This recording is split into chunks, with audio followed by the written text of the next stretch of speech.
Hey everybody, how you doing? Sorry, I had to desperately try and unmute my microphone because I still haven't fixed it. Anyway, that's not important. What's happening, folks? It's Thursday! How are we all doing? I am currently still resolving my mulligans like I am every week because, you know, you think as time goes by one would get better, but such is life. How is everybody doing? I hope you all have been having a fantastic week. And let's see who got the fantastic accolade of first this week. It was, in fact, Biomic Chris. Congratulations, mate. Well done. Absolutely well done. And thank you, new follower, Possibility Storm. We might be hearing a little bit from him in a little minute. Folks, I hope you're all doing well. Let's run down the roll call and see who's all in tonight. We have a Revelo. Hello, Chris. How you doing, mate? Hope you're well. Kerrick, what's happening? Popcorn ready. Love it, love it. Cryptic, you're here earlier than I thought you would be. I'm happy to see that. I hope you're good. WarroomEDH, how are you? Hello, hello, hello. And Plink, Fan Dabby Dozy, absolute superstars. Folks, if you're watching on YouTube, please do remember to drop a like and say hi. A lot of the chat tends to happen on Twitch if you're watching live, which I hope we are. But we appreciate you on YouTube too. And folks, if you're joining us live, please do drop a follow on Twitch. Tonight, we have got some more cEDH. It went down so well last week that we have done it. We're going to do it again tonight. The scheduling's all a bit messed up because I got sick. So we're doing cEDH back to back. I hope you guys will enjoy it. We're playing with Izlain tonight from Possibility Storm, who is known for cEDH. So as being good hosts, we're ensuring that everybody has a good time. And you know me, I love an excuse to play some cEDH. So without further ado, let us get to the boring bit where I say shill, shill, shill.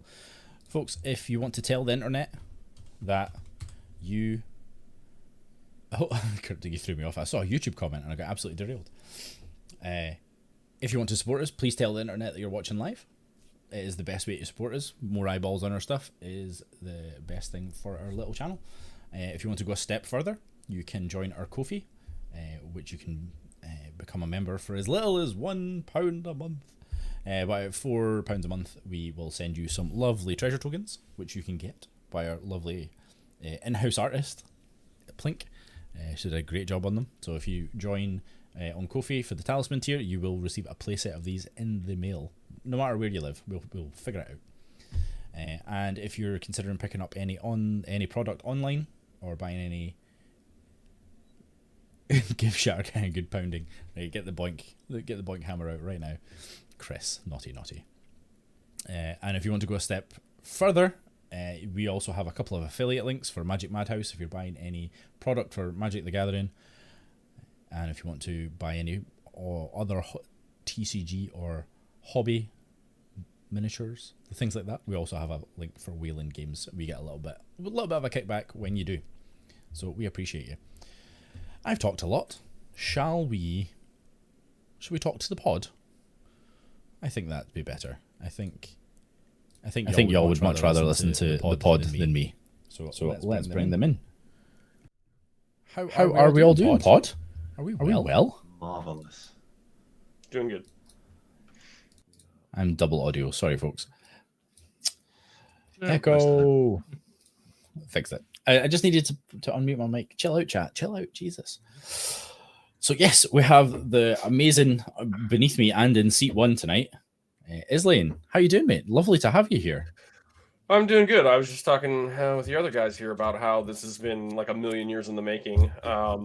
Somehow or another, lots of misconnections, miscommunications, and then finally a schedule, and then me completely forgetting about it, and you messaging me the other day saying, "Hey, it's finally here," and I was like, "Oh, cool, yeah, I'll be there." Damn it! No. I gotta play with those guys. Oh, God, but no, it's cool. Happy to be here. It is my day off, and it's not super early. I was concerned at first that like maybe our time zone difference might be kind of prohibitive. I know it used to be kind of for anybody that was trying to follow my stuff, because I used to stream late afternoon here, so it's probably like 9 o'clock at night or 10 o'clock at night for whoever's in Europe. So a little prohibitive there. So I've switched to an even later time now. So I don't even know if Europeans watch my stuff anymore, but I have to do what's convenient for me. And I do it on a weekday, and I play with a lot of East Coasters. So it's like good time for them. And I just have a weird schedule, so I'm home early enough to get it done. So anyhow, happy to be here. Long time coming. And yeah, I'm happy to play some cEDH for the masses. Let's do it. Heck yes. Yes. I do struggle to catch stuff live, but I do watch on YouTube. That's mostly how I consume Magic content, to be perfectly honest. I have a weird schedule at home anyway. I started recording on or doing my streams on YouTube itself because it records the VODs and keeps them forever. And I've noticed that there is a significant portion of whoever subscribed to my channel that does actually probably prefer the live stuff and will watch the VODs. So they get more views after the fact than while I'm actually live. So we noticed something quite similar on Twitch. Like we decided to multicast, so we're live on YouTube as well at the same time for the same reason. The VODs go straight onto YouTube, and it saves me a little bit of time with trying to edit. Absolutely, I can count to 7. I'm great. So I've done another mulligan, and yes, chat, we're doing the classic. I haven't. Going to 5 here. Well, let's just wait and see. I'm on 5. I think we might be going to 5. God, damn. Great hand as well. just missing all the pieces to make it work. Absolutely. So yes, if you are watching on YouTube, absolutely drop us a comment. Say hi. We would love to grow our audience on YouTube a little bit. Thank you, Cryptic, for commenting on YouTube. You're such a good lad. You look after us so well. And if you want to, you can subscribe on YouTube. Not to be confused by subscribing on Twitch, which is different and costs you money. Unless you have Amazon Prime, in which case you can do it for free. So you should do that. If you can find the link to get through. Oh, they've hidden it, haven't they? It's like, oh no, you'll never find it. My Prime sub up in 5 days, so I have to remember and resub in 5 days. Oh, I used to hate that because I used to use it because my Prime account is attached to a different account. So I would use that on my own Twitch and give myself the extra stuff. But I'd have to remember to do it every month. It was such a pain. Yeah, that is literally what I do. It is a great inconvenience. Picked up 7, so this 7 is going to be amazing. I mean, if it's going to be a 5, let's sculpt a 5. I mean, it's not terrible. I think we have to keep this. Okay. So what does the hand look like if we do keep it? So we keep this one, probably keep this one, probably keep this one. God damn. Do we keep that? So yes, well, we're going to be playing some cEDH tonight, and you're all going to watch me painfully mulligan in cEDH, which is even more painful than watching me mulligan for casual. And if I'm not careful, you're going to see my cards too. No, the triple sleeve, the reflection. Glare. Yeah, I know. I have regrets choosing to triple. Play with like booster packs. Yeah. Okay, so I think that's going back. That's going back. Are we keeping that 5? This is the 5. 1, 2, 3, 4. That's 4 cards. Do I get to keep another one? Oh, that is so exciting. Oh, I think it's that one then.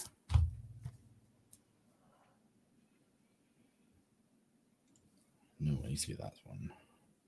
Oh my god. I used to be While we wait for Barry to mulligan, why don't you tell us what you're playing, Izlain, and tell us a bit about you? Sure. So Izlain, Possibility Storm. I can throw a link tree in the chat. I do a lot of stuff, gameplay videos, mainly cEDH, but I have for the past year or so been doing competitive popper stuff as well, including playing in tournaments and stuff. I've got one coming up next week. It's more similar to casual, but then it also has, the competitive mindset of like just play to win. So rule zeros aren't such a thing.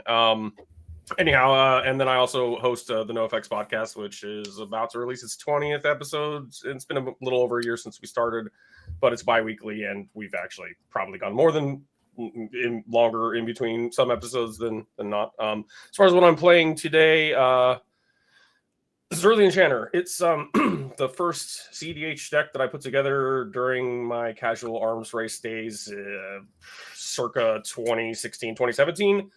It was a much different beast back then. It was Doomsday, and then it evolved into Shimmermere, and then and this is all gibberish for people who don't know, but I shelved it quite a while ago because Esper wasn't doing so hot in the format. Grixis and like Blue Farm in particular kind of made it kind of not obsolete, but it was just like a turn too slow.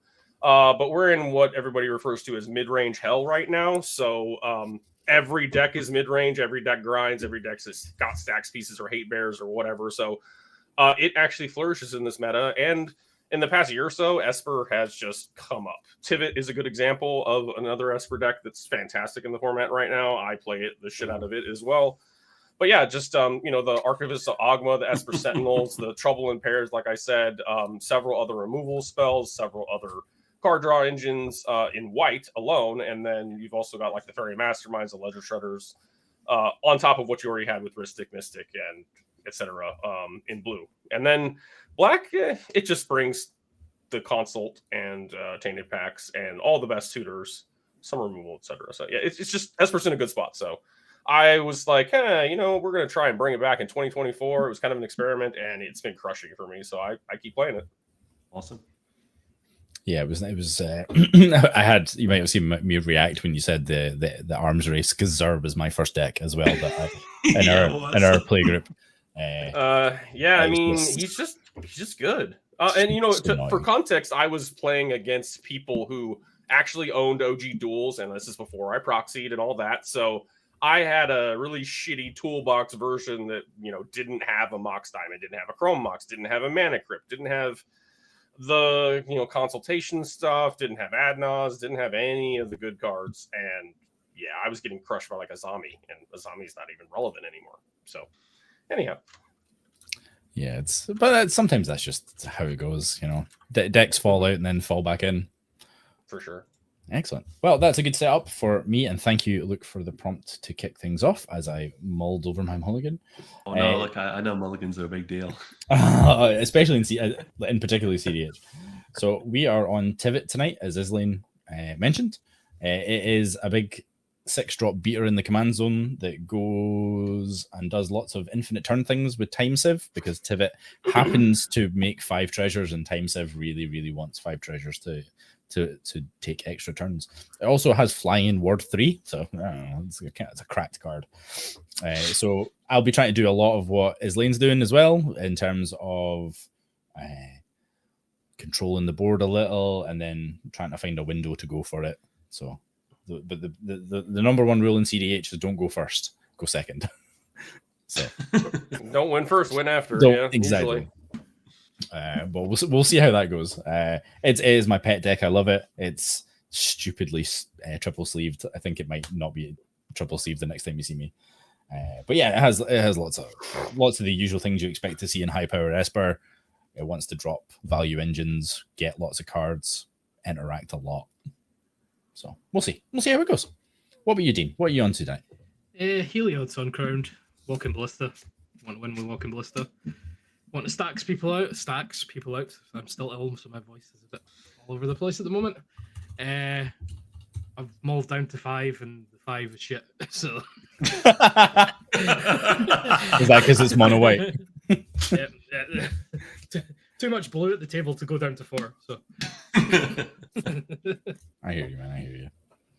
Nice one. And what about you, Luke? What are you on tonight? Yeah, I'm playing the Toxrill. Pretty similar to the 2 Esper boys there. It's very much a control deck. We're trying to kind of grind out advantage with multiple enchantments. We play some stacks pieces like counterbalance and things just to keep people on their toes. And then obviously you've got Toxrill, which is can generate huge amounts of card advantage with board wipes and things. WinCon, probably the fastest Oracle combo, but it's also a 7/7, and if you can clear the way, you can do some damage with it. So it's not my list, it's Cyrus's. I've tweaked some bits in it, even though Cyrus is probably far better at building decks than I am. I've added the Lord of the Rings card that allows you the One Ring spells that flash. No, that was already in it. Oh, Born. Born of Wind, that's been added, because I think that's such a great card. You can just cast it. It draws you a card as well, and then you can just do it instant speed. So yeah, I've kept 7. Pretty happy with my 7. Not very happy I'm going last. Damn. Okay, cool. Well, I think we're all set. We were. No, we were. Are you okay? Dean's cat just sneak in and knock over his library. No, that was me, myself. So Dean just brainstormed in white. Coming soon. So, folks, the links to the Possibility Storm are in chat. Please do follow Izlain. If you're not familiar with this stuff, please do get familiar with this stuff. It is very, very good. I'm personally a big fan. So there's your endorsement. I'll take that's just the early politics of let me win. But yeah, good luck, have fun. Izlain, take us away. All right, sounds good. Does anybody have pre-games? Because that is a thing in this format. It is. Not for me. Not for me. Okay. Not for me. I'm going first, so obviously none for me. I will draw for turn. Exciting stuff here. Let's play a Chrome Mox. Oh man, of course this is going to be the one deck that the Chroma Key. Oh, I hate it when it does that. But yeah, Chrome Mox. We're gonna hopefully not regret this. I'm gonna imprint a Savines. Oh, nice. So this will that is bold. I'm gonna play Jew's Lotus. It's a good card. Heyo. That gives me those colors. Let's play this Watery Grave. And if there's no objections, I'd like to lose a life and search for an Underground Sea. Well, if it's a Watery Grave, you might struggle. Oh, it is a Watery Grave. Holy I was thinking that was a Polluted Delta. Wow, I'm retarded. I will lose 2 life instead, and that's going to come in untapped. I mean, you got the thing you wanted. It just cost you an extra life. Apologies. Yeah, it's earlier morning for me than the rest of y'all. So take advantage, lads. Take advantage. We'll have immediately woke up and got ready for this thing. So here we are. Yeah. This is looking like we crack this for black. We tap this for blue. We tap this for white, and cast ye old Zur. Looks like we might have a Zur. Zur. It's just nightmare feel. Hey, I'm gonna have to pass priority. I mean, without a force of will, I think we're good. Yeah, no, nothing. Okay, that's what I got. I will pass. Heyo. Draw for turn. Okay. Right, we're going to do. I was about to Avon Mind Sensor and just ruin the Zur player. Oh! Don't threaten me with a good time. We are going to cast a Chrome Mox as well. We are not going to be so bold. We're going to exile a Beseech Mirror. So it taps for black. And then, if you don't mind me shortcutting, because I'm going to do 2 things. I'm going to play a Misty Rainforest. I'm going to crack that and go get a Tundra. And then with the Tundra, we're going to cast an Arcane Signet. And then we're going to tap the Arcane Signet for black and cast an Imperial Seal. Yeah, you will. You basically emptied your whole hand. I don't want you to shortcut it. I have 1 card. And it's the one that I drew. So if no one's going to be naughty, then we're going to go do that. So I lose 1 from Misty, and I'll lose 2 from Imperial Seal, go to 37. And it is not my intention. Oh, that is Izlain's life total. Jesus, buddy. It is not my intention to do anything after that, and what I'm getting is not going to matter whatever you do, Dean. So please crack on. It's not going to be very much. I'm going to draw. I'm going to play a Plains. I'm going to pass the turn. Oh, keeping that single man open. I like it. Draw for turn. I'm going to play Underground Sea.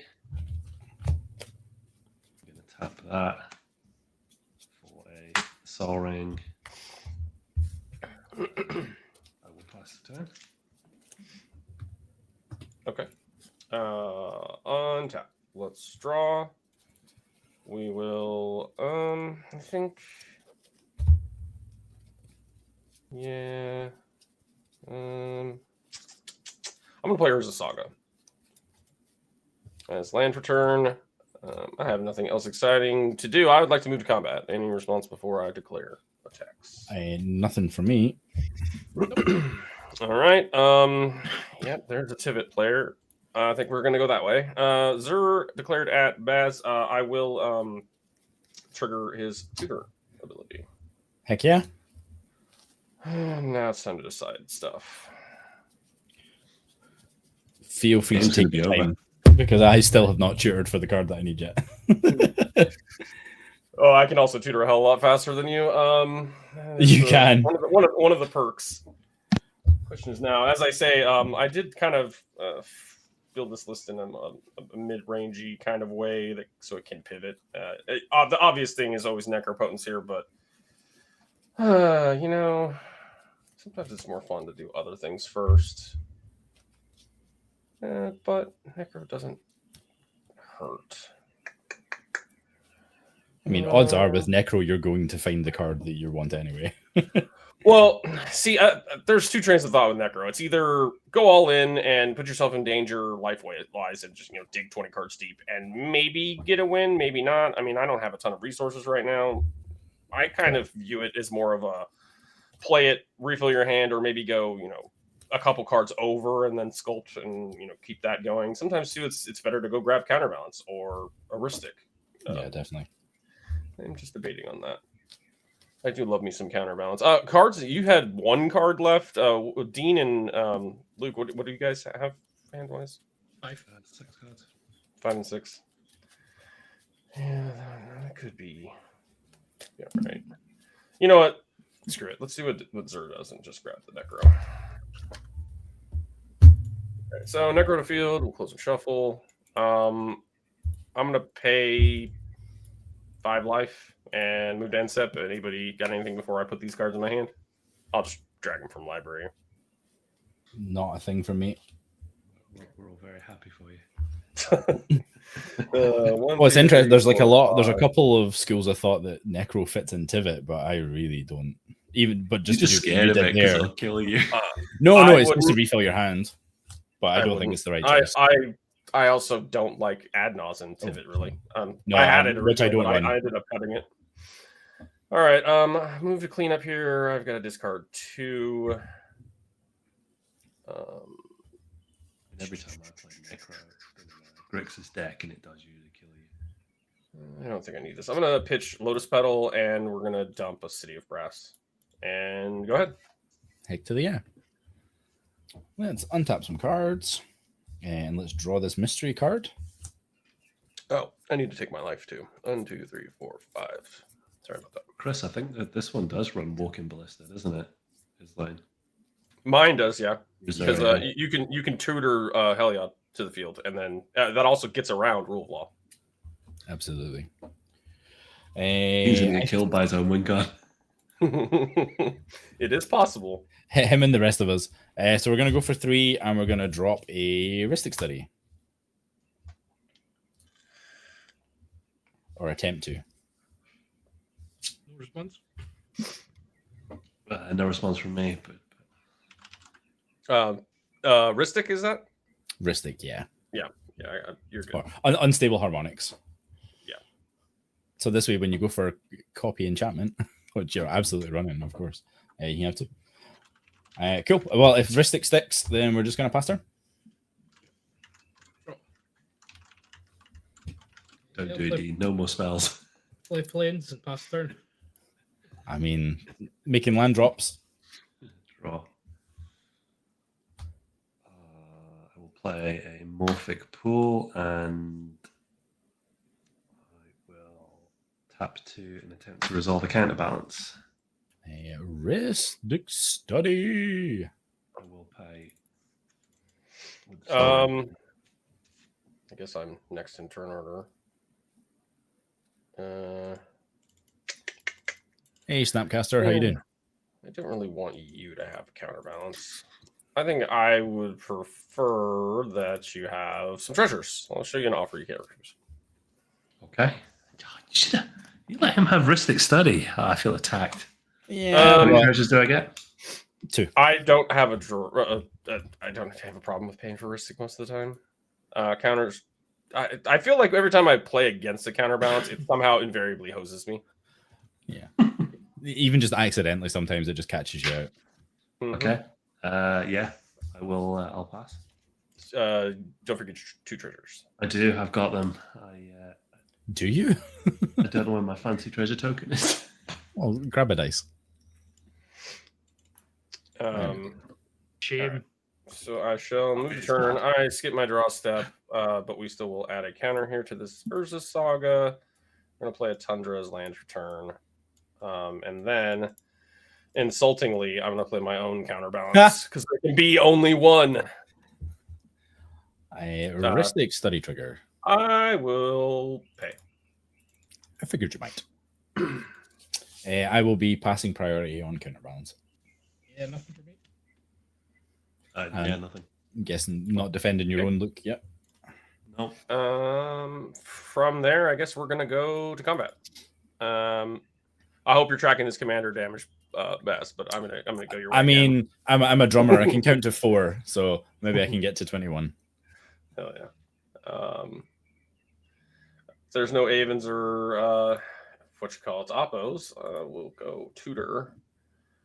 And I think That's a good point, actually. I joked about tracking it. I didn't actually take the first time you hit me either, so I'm at 35. it is never going to be relevant. It used to be back in the day because I used to run stuff like Tainted Strike and Enchantment Auras, but not no more. Let's see. What other options do I have? This seems like yep.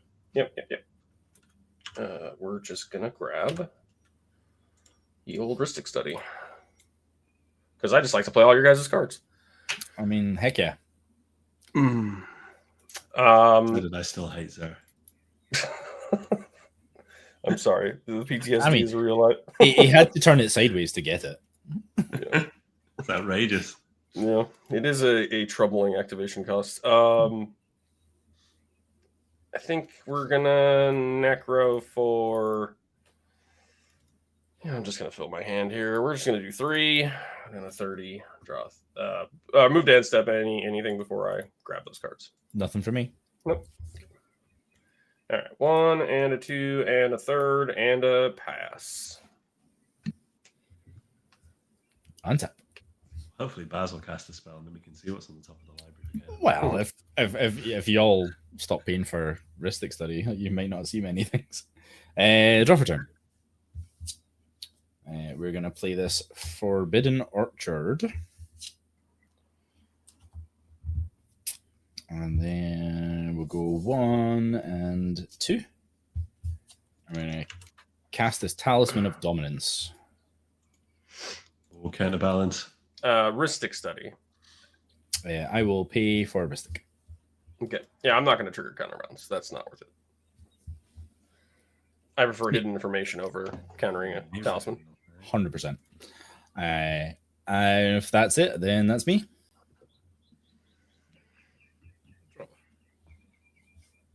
I am hellbent as well. No cards. Play planes. Tap 2 for a blind obedience.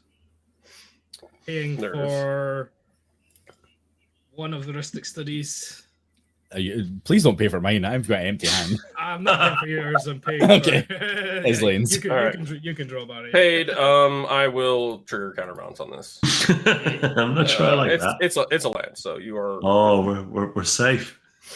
Artifacts, creatures your opponent's control enter the battlefield tab. Marvelous. Yeah, I'll pass priority on it as well. Yeah.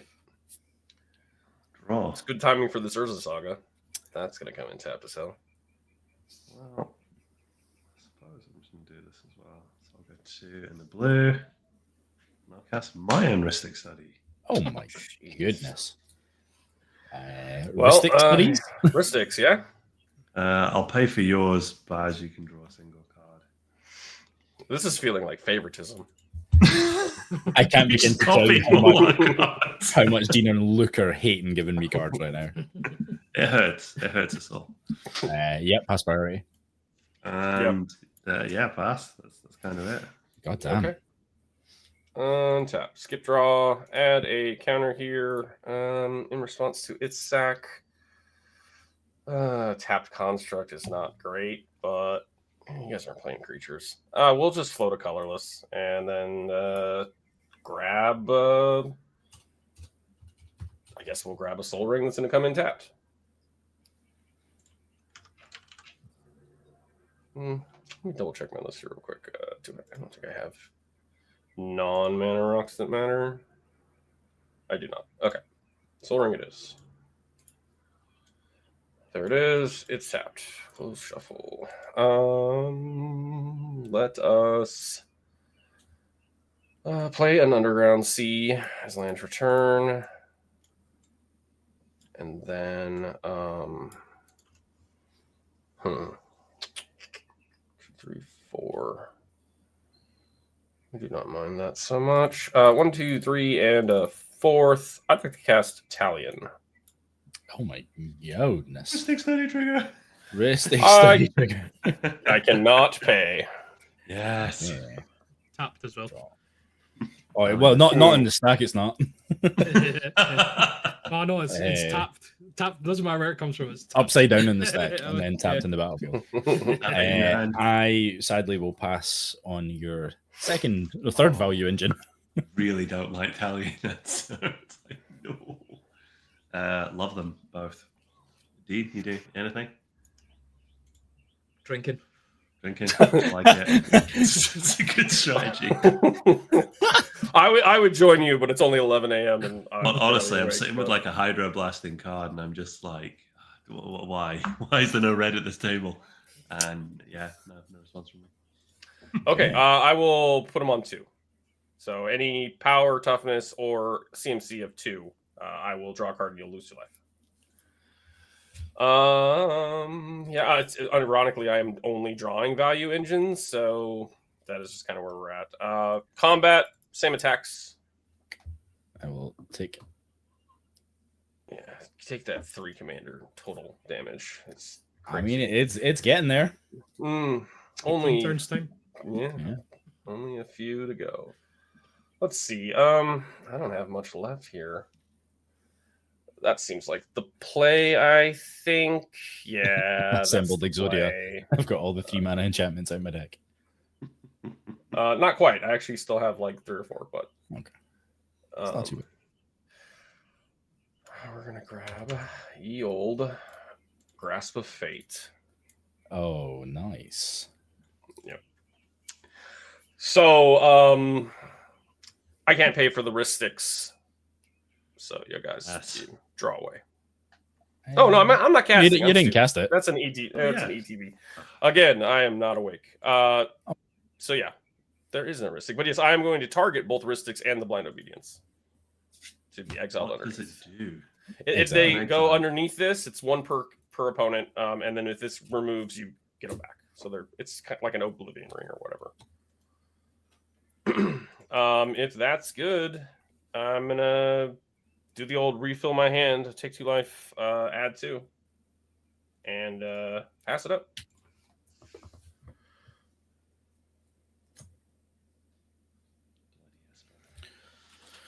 Well, damn. I suppose everyone's paying for it, so it can't be too sad. Untap.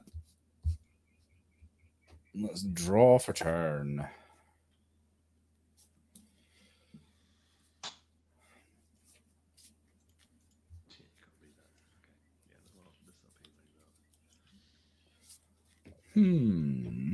Okay, so we're going to tap for white and 1.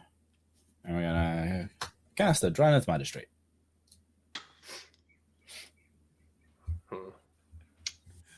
No, he's only got his commanders out. I will pay for Ristic Study.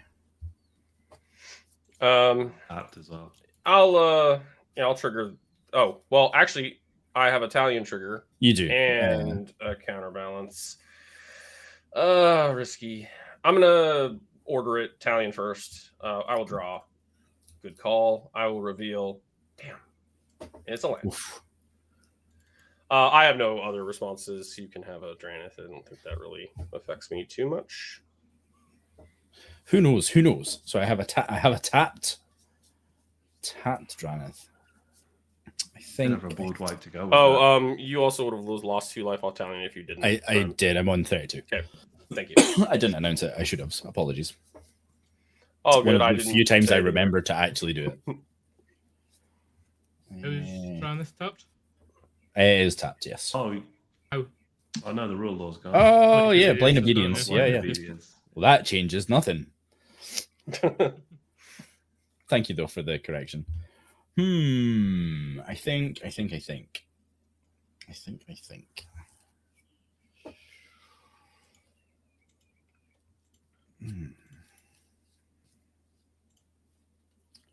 Yeah, I think we're gonna go tap Forbidden Orchard for black. Dean, you can have a 1/1 spirit. It's colorless. Sadly, it doesn't fly, so it can't block either of the flyers. And I'm going to cast a demonic chair. That's Talion and Ristic. I can't pay for Ristic, and I will take 2 from Talion.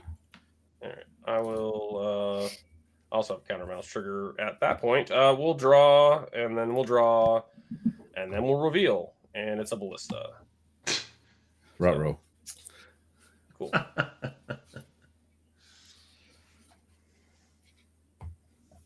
In that case, cheer good. You don't want to force it.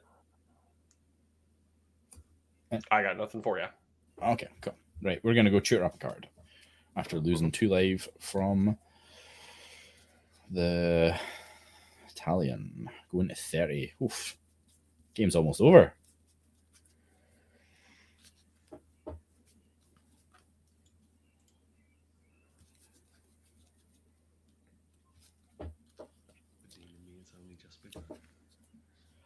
Not gonna lie, a revealed ballista on top really changes what I was gonna cheer for. Yeah, I don't like that information being revealed, but that's code red. But yes, it is indeed. It is what it is. Damn.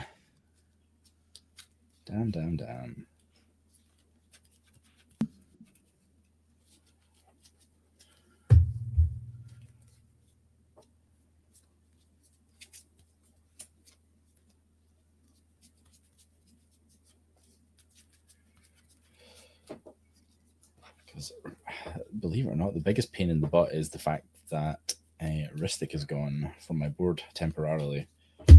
Right, I think we're going to be sensible gamers. I'm going to put this card in my hand. And that will be all my game actions. Moving to end step. Pastor.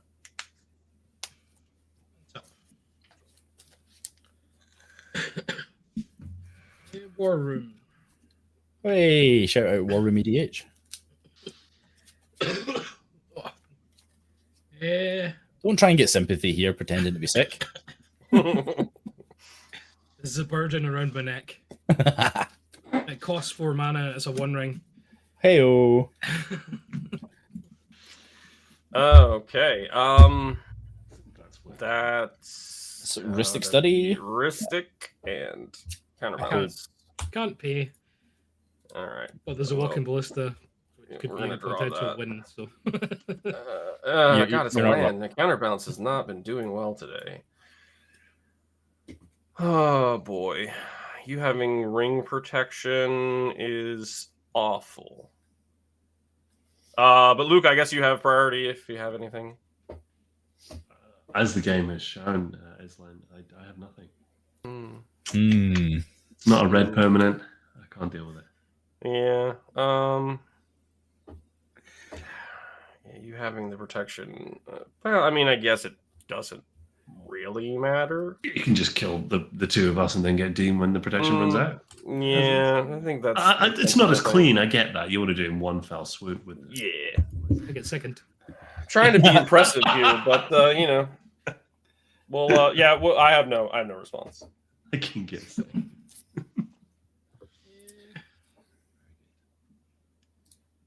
Yeah, we'll just activate the ring now and draw a card. Yeah, lose a life. As one does. And Buster. Oh, well, we're not having a good time, folks. Draw. This is awful. But yeah, fine. I will go to an attempt to cast Demir Signet. Ristic. Also Italian, you'll lose 2. Oh, I will lose 2. I will draw Marvelous. and then Ristic. Let me work out my mana.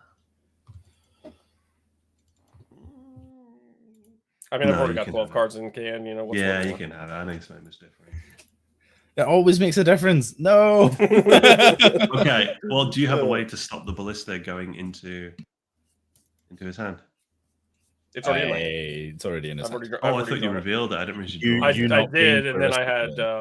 Italian Italian. and You drew Ristic. You drew it from Yeah. Dean's One Ring. Thanks, Dean. Oh yeah. Yeah. God damn, Fine. Dean. I'm protected. I'm fine. It's all good. he does not care. That is the incorrect assessment, but I love you. I will pay for a stick, but you're going to draw Italian anyway. Yes, I've already done that. Cool. I'll pass then. It's all you. Do more wonderful things with Zur. Okay, untap and skip my draw. Don't have any upkeeps. Okay, so we're gonna scrub land for turn. And then we are going to cast a silence. Okay. Now we have to In ask response the to that, Barry. Well, I can stop the silence. Can you interact at all after it? I can try. Okay. So we will, in response to silence, in your other 11 cards that you have in hand, cast a Force to Will, losing 1 life, and sadly exiling Displacer Kitten. Ristic counterbalance. I cannot pay for Ristic. I'll draw first. And I will show you a Ranger Captain for counterbalance. So yeah, that doesn't work. And yeah, that's fine. Silence is countered. Okay. I can confirm I am now out of tricks, so do with what that information you like. 2. Yeah, unfortunately, I don't think I have enough mana to do everything. Or do I? Yeah, it's gonna be 4, 5, 6. Chris, that was the card I was going to cheer for. 4, 5. Damn. The Displacer Kitten. No, the Teferi to do the combo with Displacer Kitten. Why do I have 2 mana tapped? I tapped 1 for silence. I was. Yeah, I shouldn't have 2 mana tapped. I should just have 1. Yeah, just Right? one. That's tap. all I've done is silence. It's probably because you haven't. I think I was thinking about doing stuff and then I didn't. Ah, Okay, so that's 1, 2, 3, 4, 5, 6. Yeah, that actually puts me at the 6. I just don't have the protection. Oh, sad. But you know what? We're gonna try and jam it. I'm gonna move to combat. let's do it. Same attacks. Take one.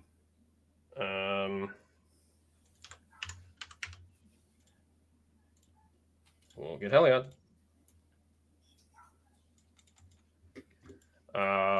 Second main. Need to keep what, a white? Yeah. 2, 4. Ballista on 2. Yep, passing. Anyone want to try and counter Walking Ballista? Would love to, but Ballista's a creature. Also an artifact. So I've only got Fierce Guardianship in hand, which is counter target non-creature spell. Nope. I don't think that hits Ballista. Does And you can't cast that just now. You can if you pay the cost. Yeah. Oh, you have treasure. Sorry. Yeah, I Keep can forgetting rent you it got in treasure. mana. Yeah. I couldn't stop Heliod because that's the zero Should have pierced the activation. silence. Sorry. You should have pierced the silence. Yeah. Well, Barry had. Yeah, it's okay. It's just All right. that was my mistake for not asking, can you stop this? Because I can stop the other part. I think it'd be Anyway, very difficult. you have your ballista on too. Okay. I'd like to attempt to activate Heliod targeting ballista to give it lifelink. Prosperity.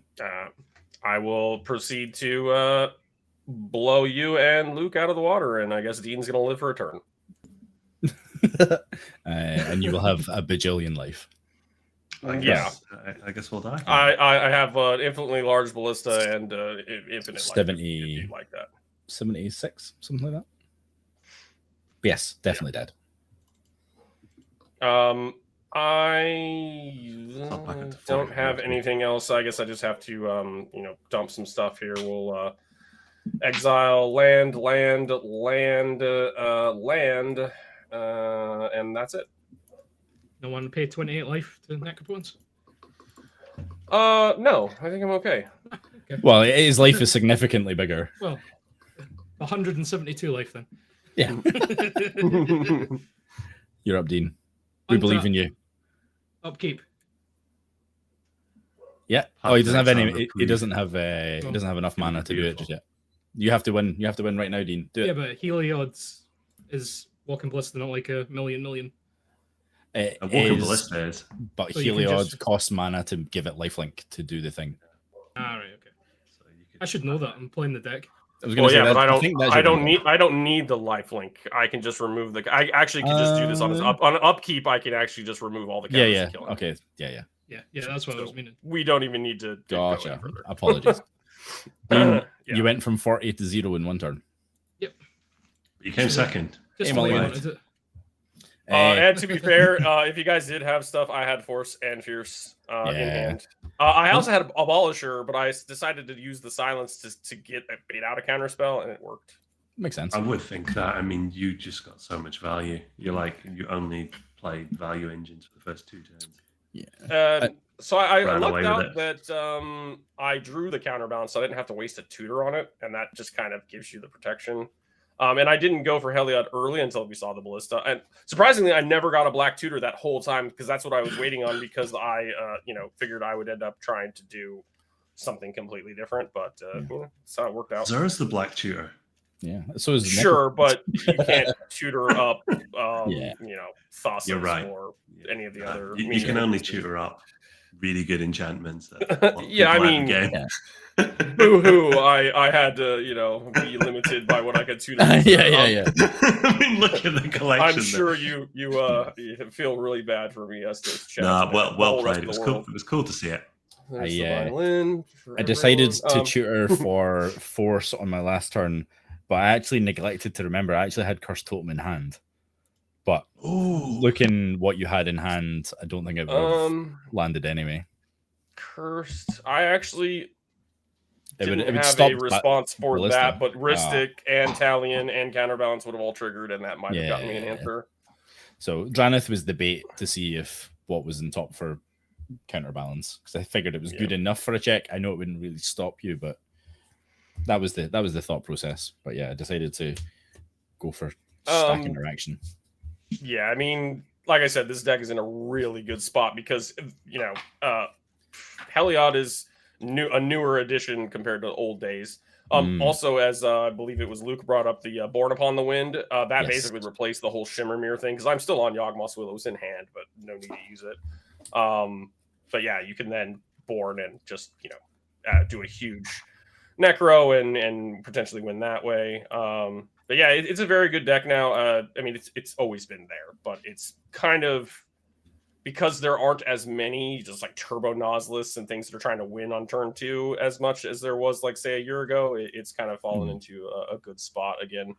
But if there was a red player and a Dockside came down, that would maybe shift the balance a little bit. So pod composition does have a lot to do with it. But I had my fun with that. As I told you before, I'm going to play that loot deck because it's fun and it's probably a bit more reasonable to play against. So I had my fun with this one. We're going to switch over. No, we don't mind unreasonable. That's the joys of getting to play CEDH for a change. Yeah. Sure. Also, hi Tom. Sorry to hear that happen, buddy. Hope you're doing okay. That's tough. Damn, yeah. Infinity Abysis. Hello, how you doing? What app is Izlain using? So he is using Moxfield, the on the playtest, and playtest then OBS. through virtual camera on OBS. Mm-hmm. You can do it too. It's free and easy. Yeah. If you don't want to Google it in our Discord, there's a resources to show you how to do it. It's surprisingly straightforward.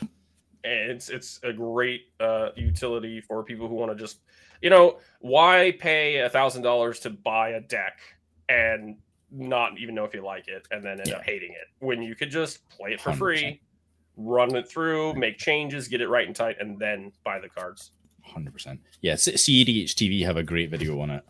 Yeah, that's where that's how I learned how to do it. But yes, you caught that right, Chris. Ballista would have been on too, but I think the writing was on the wall anyway. I would have needed to draw something from the One Ring. Yeah, figures. I didn't have any. Okay, the game was definitely over. Sideboard out on my red removal. Sideboard. Oh man, Commander sideboards. There's a podcast discussion right there. I don't actually use red. I don't use sideboard. You know what? I think it's fine because you can pitch it for things like Force of Will and other stuff, can't you? So it's not. They're not dead cards because they're still blue and they still. Absolutely. It wasn't the counter magic I needed. It wasn't the counter magic we needed. Okay, so looking for. But it's the counter magic you deserved. Pretty much. If you guys don't mind, I got my deck set up again. I'm gonna use the restroom. Do we need to roll again, or do you guys just shuffle over? I would like to roll again. I wasn't last, so no, it's all good. Whatever. But yeah, we can have we'll chat if you want to go grab a comfort break. Sure. Yeah, I'll be right back. No worries. So, folks, how is everybody enjoying Outlaws of Thunder Junction? Are you hyped on it? Have you found your pet cards? Has it broken the format that you like to play? Are you sick of the Wild West theme? Are you ready for Modern Horizons 3? What about you guys? Are you excited for Modern Horizons 3? Yeah. To answer all your questions, no. Yes, no, yes. I like Thunder Junction. I think they did some cool things with it. I mean, obviously we can talk about the art and things, but the card design, some pretty cool stuff. I liked it. Modern Horizon 3 will be cracked. So. I found my new favorite commander, I suppose, from Outlaws of Thunder Junction. It's blue and white and doing Roxanne. Oh, Roxanne, yeah, very good. The couple of times I played against it, you piloted it very well as well, so it's quite formidable. Spot and Natali to go on it as well now. Heck yeah. Not the Phyrexian one. Yeah. I'm desperate to finish building my deck that has that in it. So I will have it for Amsterdam. I'm putting out there. A card that should be banned. Horrible. Nah. Get it away. What was it, 8 mana? Fair. Yeah, but it's fair if you didn't just flicker it forever and just take someone's whole library. I mean, what I'm hearing is there's multiple ways to interact what it's trying to do. Well, 8 mana could get taken down by a spell pierce. That's all I have to say. Exactly. Yes. Requisition raid, Amy. What's that card? That's not how you spell requisition.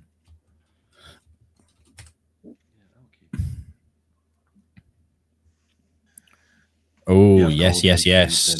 The red one. No, the white one, sorry. Yes. Instant speeds. Oh, no, it's a sorcery. What am I thinking of? Oh, I'm thinking of the Final Showdown. Final Showdown's the white one. That yeah. we had instant speed board wipe. Yes, but we had see. I was hyped on it because I thought it was going to work just like Dress Down. Yes. But because it's not a permanent, I don't think it does. We were talking about it when we did our set review on the podcast, and not a judge. So I had in my brain that it was that, and my co-host was arguing that it's not that it's just whatever's on the board now, so it doesn't hose a Dockside or a Thassa's ETB, and that's what I was excited for, because it would be mono white and or low color white decks having that answer. They did also print an awesome rule of law that's a rule of law with the option. Yeah, but the problem is it's Boros, so Winota likes it, but many of my other stacks decks are not on red, so unfortunate there. But to answer your question, since I was away, but I could hear you. Headphones. This guy. I obviously I built Loot. I also built oh god, what's her name? Annie Flash, or whatever the hell her name is. Naya. Yeah, but Naya, that kind of wants you to play differently. I mean, I ended up building it initially because it kind of felt like a more spell slingery kind of Naya deck, just because it has recursion and the exile, like the impulsive draw. But in playtesting, I found that it was clunky. I was trying to do food chain with loops that would like untap her and then tap her, so that you would just exile all your cards and just have access to your win cons that way. And it seemed like it would be really good, but it ended up being really clunky, hard to pull off. So I just switched it around, and I am on creature combo stuff now. But yeah, it's an interesting one. And like I said, that Stella Lee, outrageous. That card. Yes, we were chatting before we went live. Yeah. And I think Modern Horizons 3 is going to be great. I mean, the Modern Horizons 2, that's when Sithis came out. I built that deck. I actually got it on the database. So, it's Modern Horizons has been very good. Yeah, well, it's effectively commander rotation, right? It feels like it a lot. Other Commander Legends kind of thing, essentially. Commander Masters, whatever the hell you want to call it. Well, the flat out accepted it now with printing the precons, right? Right. Yeah, I think it would have been cool if they had maybe like modern starter decks or something. Yeah, like the challenger decks of old. Yeah. Yeah, just something, because then more people would play. Like Commander's the one. Everyone plays Commander. So. Yeah. Well, it's gonna sell like hotcakes.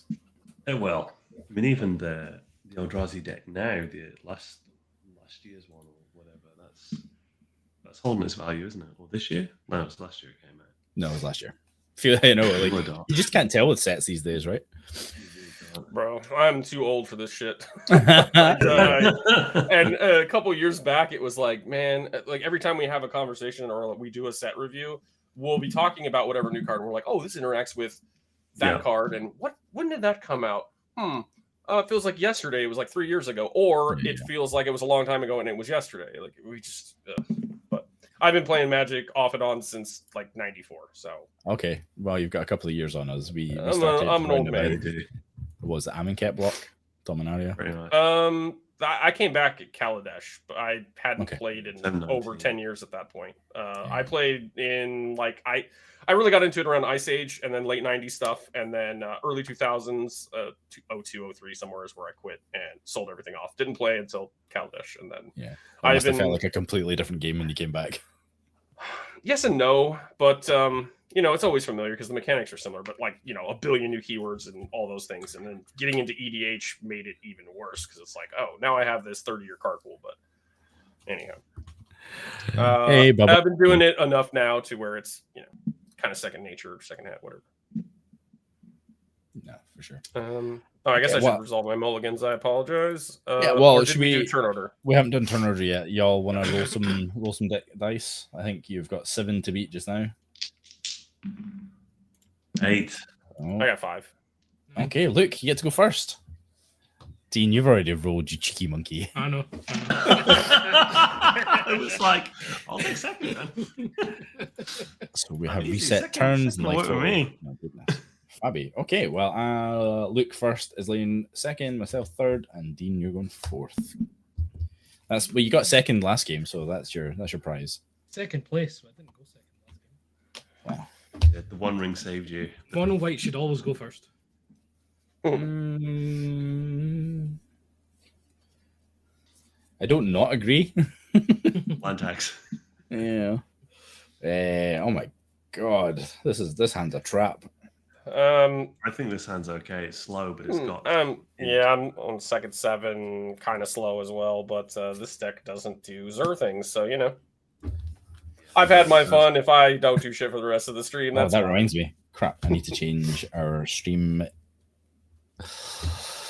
UI to not say Zur the Enchanter. We are now on loot, the key to everything. Grand loot, okay. So there's red, yes. Yes. Yes. Yes. 2 cards in my deck do something now. Hell yeah. Hey, Bubba, hope you're doing good. Yes, but this is us on our second game. Izlain played it was quite a slow grind, but we got there. Zur taking the win. What turn game was 1. that? I think it was turn 5? Turn 6? I think it was turn 5 or 6. Not the fastest win, but it was a safe and easy, kind of straightforward path for me. Safe and easy. Oh, the shade. It was though. It was kind of low interaction. Yeah. I was fortunate that I took away heuristics and that kind of slowed down anything you guys could do. Yeah. Well, Multify vomited my hand, tutored for a heuristic, and then the heuristic went away. So I was like, oh, I'm probably out this game. Tutor into that enchantment that takes whatever you want after. Grasp of Fate. Grasp of Fate, Fate. very good. Okay. Does this hand do anything? It does not. We're going to 6, boys. We're going to 6.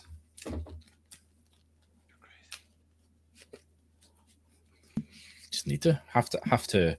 The deck has what I like about Tivit is it has a pretty defined strategy. Like it can pivot to do the thing in different ways, but the opening hand really just wants one of 4 cards. Tivit can pivot.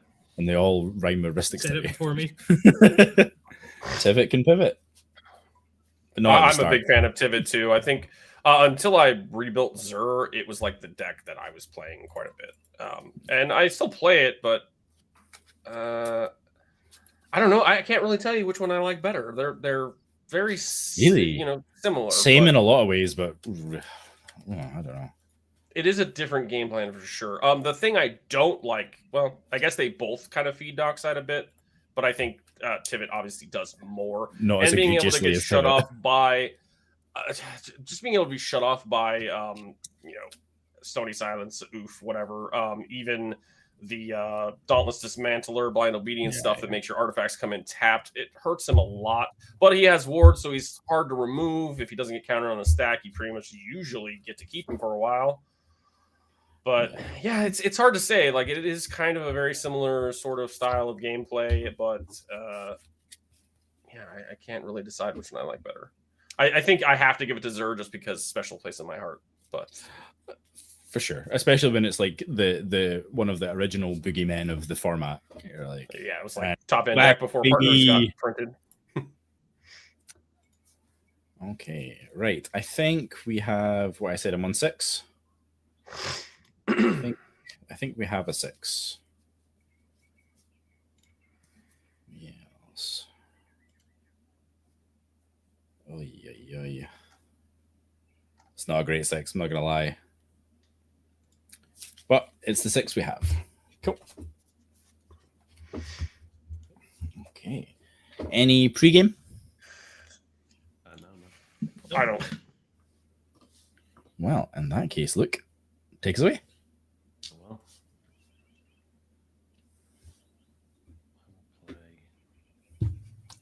I will play Morphic Pool, and let's tap 1 for an Imperial Seal.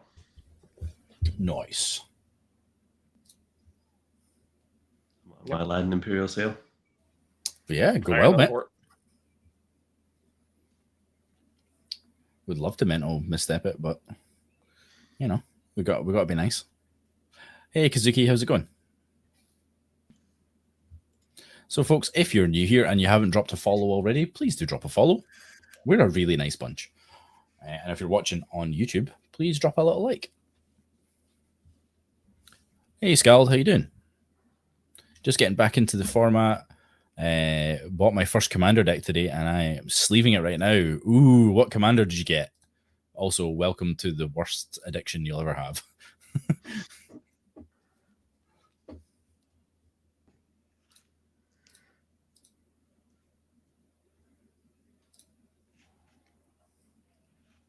Games going on in Discord. There is. Yes, oh, definitely. We have the pleasure of having folk in our community that love playing at all different levels. We're blessed, actually. Like, folk are lovely in our community. So if you want to test out your new commander deck and have a webcam, you should absolutely jump in our Discord. Pay my 2 life and I should guess. pass. I apologize. Oh, my bad. No. It's fine. While we're on the topic, shameless plug, I guess. We did throw the link tree out there. My Discord is also open to join, and we play cEDH pretty often. That is the focus of it. But yeah, I try to get games firing at least 2-3 times a week, sometimes more. So Heck yeah. yeah, feel free to jump in if you want to play the top end of the format. Let me turn off my draw thing, and we'll draw for turn. Well, we're gonna play this top deck Mox Opal, which is awful, but that's where we're at. Yeah, I have a Maya, and then I'd like to cast an Exploration. Yeah, pass on Explo. Yeah, love it. With that, I'll play this Volcanic Island as my second land, and I'll ship it. Okay. I'm 40k, Wilds of Eldraine, and Grave Danger. Like it. Oh, nice. We have drawn a magic card. I think we're going to play a Mana Confluence.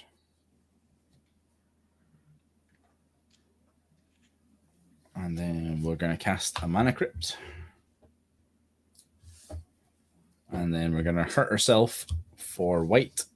Tap the Mana Crypt and cast a Dauntless Dismantler. Here, that's a good card. I have been impressed by it every time I've seen it. Yeah, I love it. Aye. Why? Because it's turn 1. I don't want any of you to go faster than me. Do I get to have a Dauntless Dismantler? I have no response to it. Worth dealing with. Okay, cookie. Well, I have one generic floating, of which I'm going to do nothing with, and I'm just going to pass turn. Draw. Lotus Petal comes untapped. Oh, got him.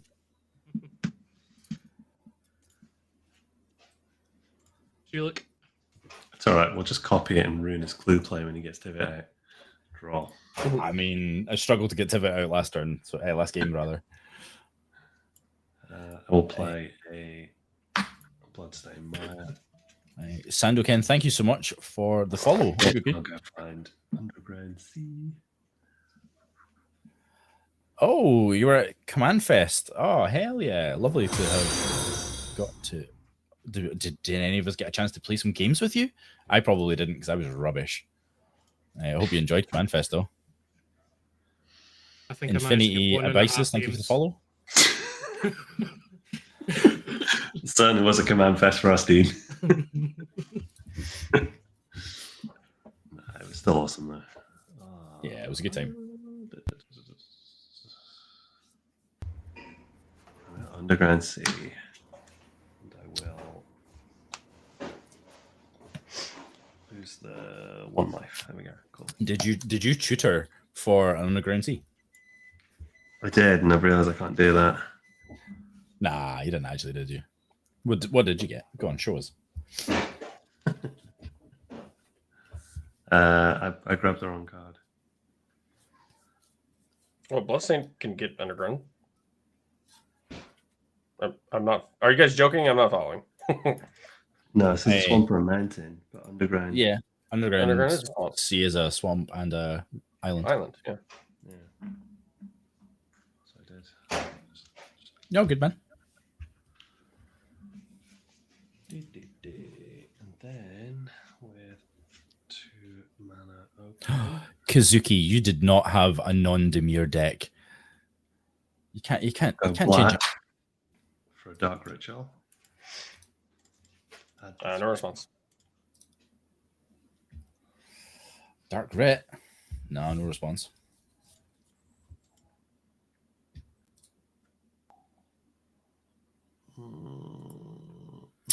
Sandokan. Okay, I know exactly who you are. Hello. Yeah. Yeah, sorry we couldn't get a game with you. Yeah. The dude from Belgium or Holland? Netherlands, yeah. Netherlands. Awesome. Oh, I've just done this in the wrong order. Okay. It's okay. You can step it back. I will. We're not ready to do that, I don't think. I was getting Mana excited. fizzles. Spell fizzles. I'll pay my tap mana crypt and I'll pass. Fair enough. Untap. Draw. I misread. It's instant speed, that spell. So Let us Flooded Strand. And provided nobody wants to do anything about that, I'll crack it. And I would like to go get... maybe. Is that the Dark Ret for an opposition agent? Look. We needed that last game. You sure did. You absolutely did. Yeah. I mean, you guys can think whatever you want. What do I need?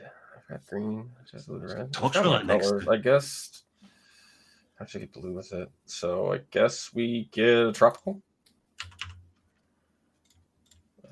We'll shuffle, and then for my next trick, I'd like to play my second land, which is an Ancient Tomb. Hey-o. I really would like to get loot out, but I want. Oh, well, I got 2 mana. I do not have 2 red sources. Sag. Yeah. I'm gonna maybe not do that. Maybe not the smart thing, but I'm gonna tap for red, and I'm gonna tap the Ancient Tomb with Yavimaya as a force, so I don't take damage. And I'm gonna pay this Passionate Archaeologist, which, yes, I know. What the hell is that? cEDH staple, right?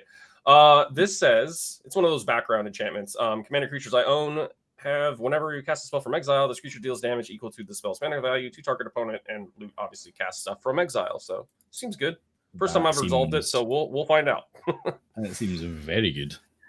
Yeah, that's what I got. I'll pass if that resolves. Okay. Let's untap. Upkeep. Odds will always be damaged with Mana Crypt. As a T at the end. That is a 4, which is an even number. No damage. Draw for turn.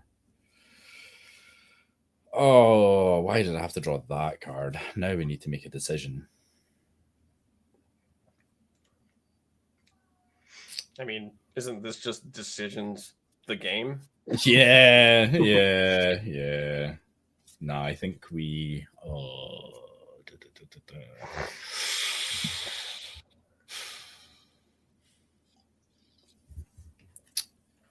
Damn. Okay.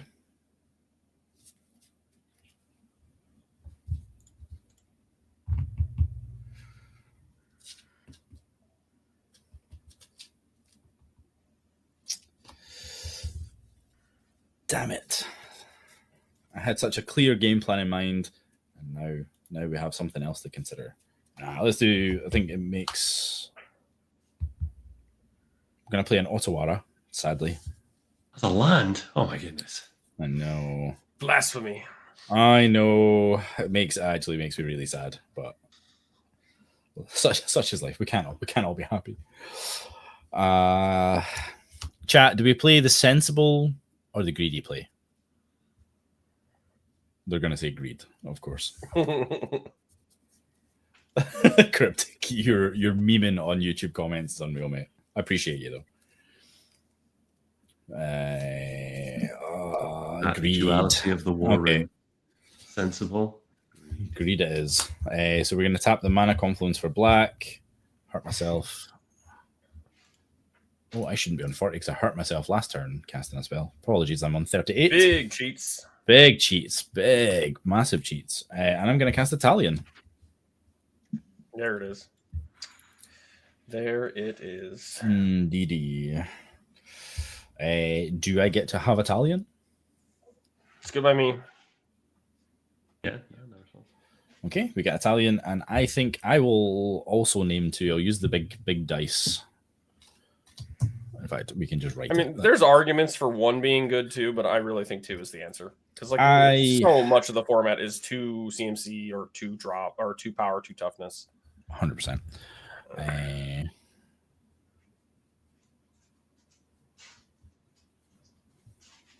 Italian 7 just to try and ruin me.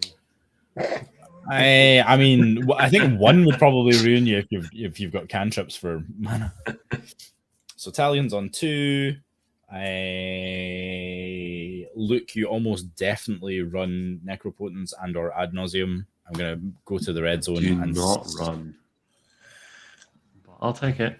Oh well, one mana, one damage isn't gonna. Too afraid to hit Izlain in case. Absolutely terrified. He beat your ass last time. Whipped me, but I mean, it was okay.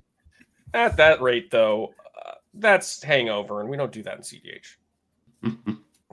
Why do you have 2 Italians? I have 2 Italians. I do. Like this is like Italian, but with like a sports jersey because it's a big number 2.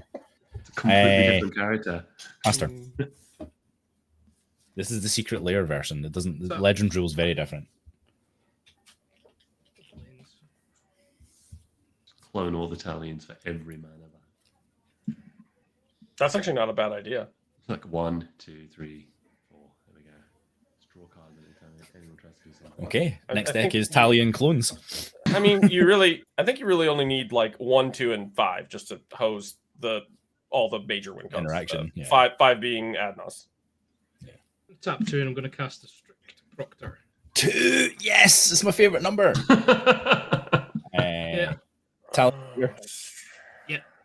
I remember this card, but I don't remember what it does. Whenever a permanent enter in the battlefield causes a triggered ability to trigger, counter that ability unless its controller pays 2. Damn. Got it.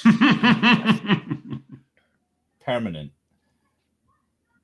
Entering. Okay. That sounds a lot like Thassa's Oracle hate, I'm not going to lie.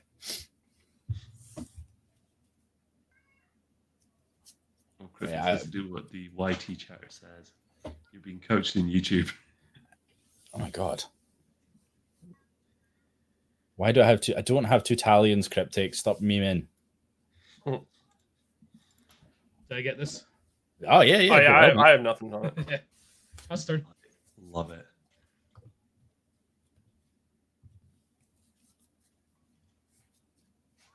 Right. Untap. Draw.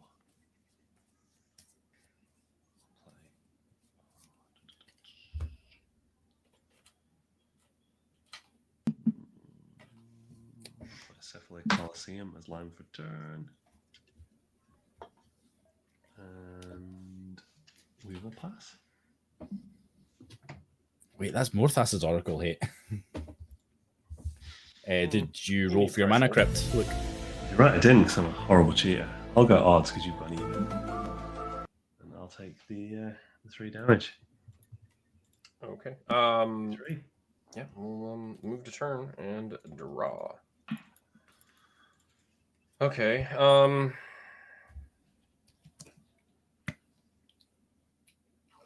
Let's yeah, I mean that's kind of where we're at. I guess that doesn't make any sense. It doesn't matter. Okay, yep, green, red, blue, blue. It is a 2-but, so you will get a draw if he resolves. I guess, or is it cast? I can't remember. I think it's on cast. Yep. So you get a draw. Excellent. And you have the pleasure of losing 2 life. Heck yeah. Life is not a resource in this deck, so I do not care. I guess I'm on Sylvan, but yeah, passing on, Luke. Yeah, if he's good, I've got no further actions. Yep, no response. Cool. Move to my turn. I can hear you guys, but I left my water ball in the other room. I'm going to grab it real quick. Yeah, no worries, no worries. Untap. Mana Crypt triggering my upkeep. Odds is damage. That is a 2. No damage. Wait, if you roll 2 on a Mana Crypt, does that trigger Italian? Draw for turn. I'm so funny. I know. We're going to play this Cavern of Souls, naming Rogue. Oh, that's it. It's over. Believe it. Especially since I can't spell rogue, apparently. No, I prefer Rouge. I liked what you were doing. Rouge. Oh, yeah, just can't turn off the numbers. The colors, rather. Okay.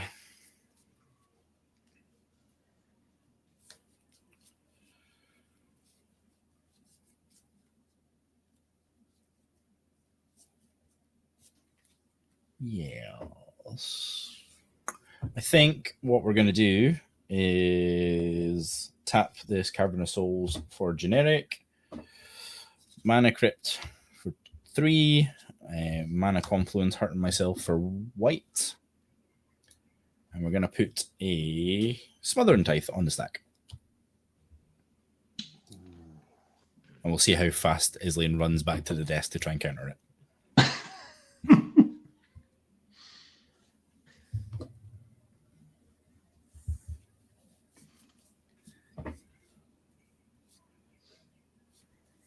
Cryptic, please stop spamming chat, mate.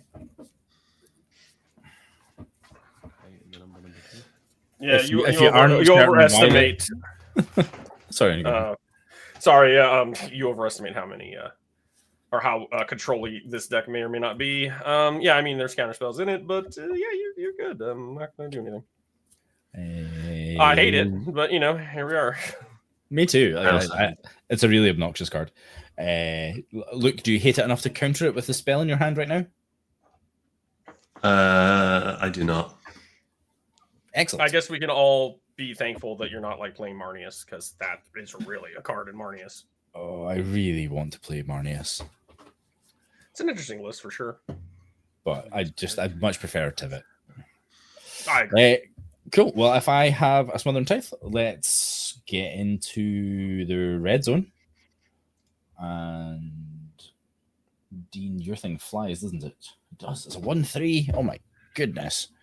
So we're gonna send Talion at you, Dean, and we're gonna leave the Dauntless Dismantler at home. Yeah, I'll take 3. This little piggy and all that. I thought you might. So Cryptic, if you're not aware of why there's a 2, when Talion enters the battlefield, it has an ability where I have to name a number. The number I have named is number 2. So if anyone casts a spell that's CMC or mana value, as it's called now, 2, or a creature with 2 toughness, Power or toughness. Yep. Power or toughness, thank you. I get to draw a card, and they lose 2 life. So after combat, second main phase, we will just pass turn. Cards in hand, Barry? I currently have 4. Top draw. I can't. I'm not paying. Woohoo! Planes. Treasure. Yes. I think I gave away my treasure tokens. I'm going to go 3. I'm going to cast the Council's Judgment. No, I'm the one that gets to vote. What are we voting on? Starting with me, each player votes for a non-land permanent I don't control. Exile each permanent with the most votes, or tied for the most. Oh, so let's all look at Barry's board and decide what we don't like. I'm picking Smothering Tithe. Each player votes for a non-land you don't control. Each player. It'd be a secret. Do we hate Tithe more than Talion? Well, I think Talion's. Well, but Smothering Tithe is going to get him to Tivit, which is what and you want to keep him away from. Or you could all pick individual ones and then you'll have to choose. You'll have to choose one of his own or choose I somebody mean, you've else's already to hit. chosen Tithe. I think I'll second it just because, Yeah, we'll go Tide then. I guess I'll also pick Tithe just to. That wasn't how I planned it to go, but hey, well. That's all good. I guess I'll also pick that. I didn't want it anyway. I mean, you can write in on your ballot, I mean, it's basically throwing your vote away either way. So I have an infinity token. I could spoil my vote, spoil my ballot. But yes, is it exiled underneath it? No, it's a sorcery, so it's just exiled. Just forever. exiled. Exiled. Okay. Yeah, pass the turn. Draw. Such hate. You have a upkeep trigger with your mana crypt. I do. I'm not used to playing mana. and oh no, we got rid of Tithe. Never mind. Got odds 5. Hooray.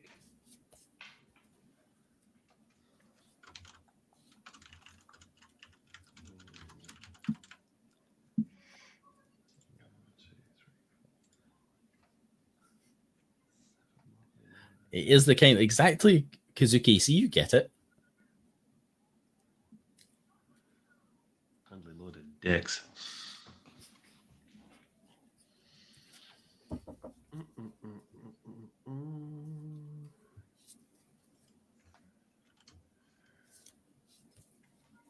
I will have to pass.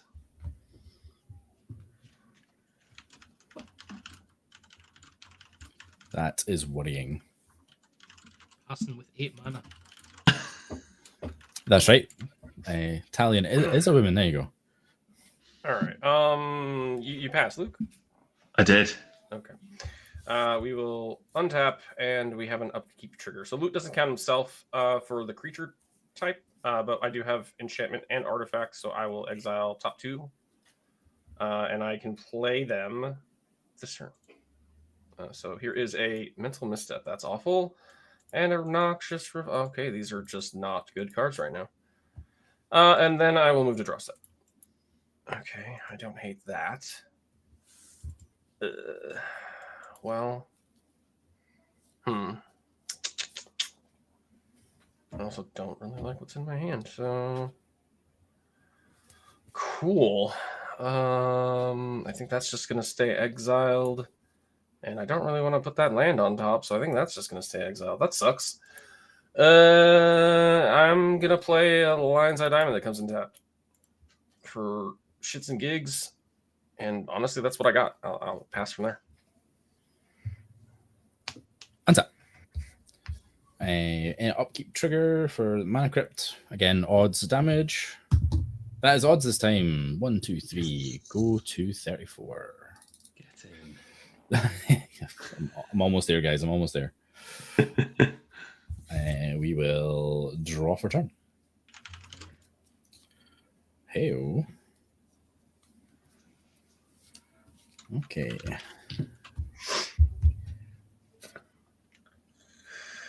That is unfortunate. But it is what it is. Okay, so we are going to go black from Cavern of Souls and taking 1 from Mana Confluence. Going to 33 for a white. And we're going to cast a Lotho Corrupt Sheriff. The Sheriff's here. The Sheriff is in town. What's this one? Cast second spell, you get a treasure. Second spell, I lose a life and create a treasure. Cool, love it. I get a Lotho. You do? Fab. Yep. Okay, so we'll tap for Mana Crypt, sacrifice the treasure for white. So with 1 floating, I'll cast a Drannith Magistrate. Trigger Lotho, lose a life, create a treasure. So that triggers. Yeah. That triggers. Might have a response to the Drannith Magistrate. Well, you in priority, sir. You'll have to wait for Dean to pass it. Dean, can you remove the Magistrate? Nope.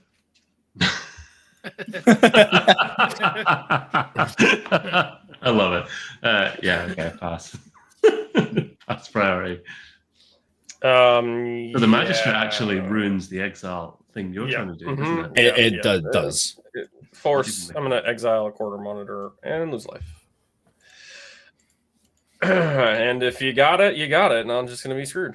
No, you live Thank to goodness. tell the tale.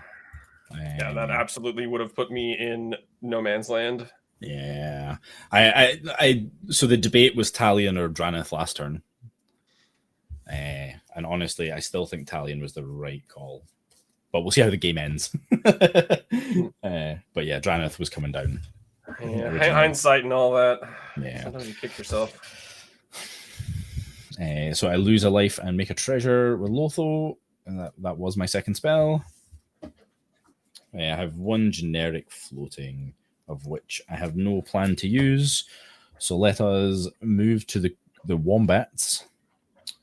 And I think we have to change it up a little. And this time Talion is going to come at you, Izlain.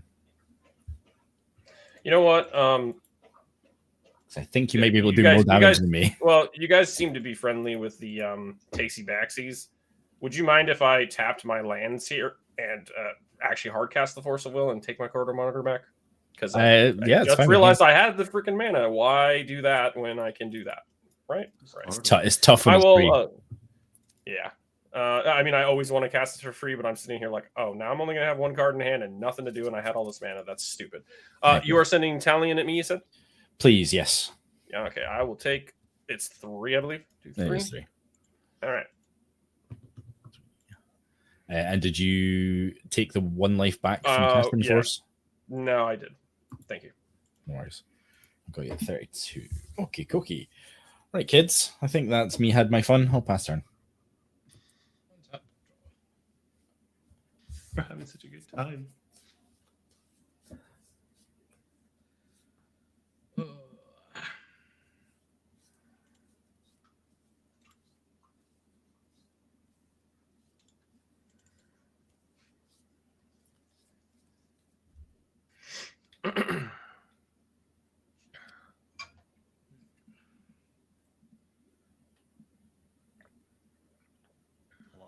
Dean's about to win the game. It's tap 2 for a tapped Weathered Runestone. What does that do? Non-land permanent cards in graveyards and libraries can't enter the battlefield, and players can't cast spells from graveyards or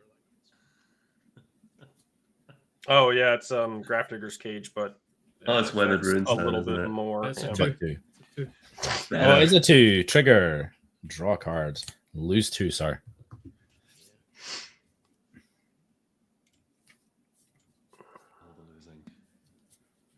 All of the losing. Yep,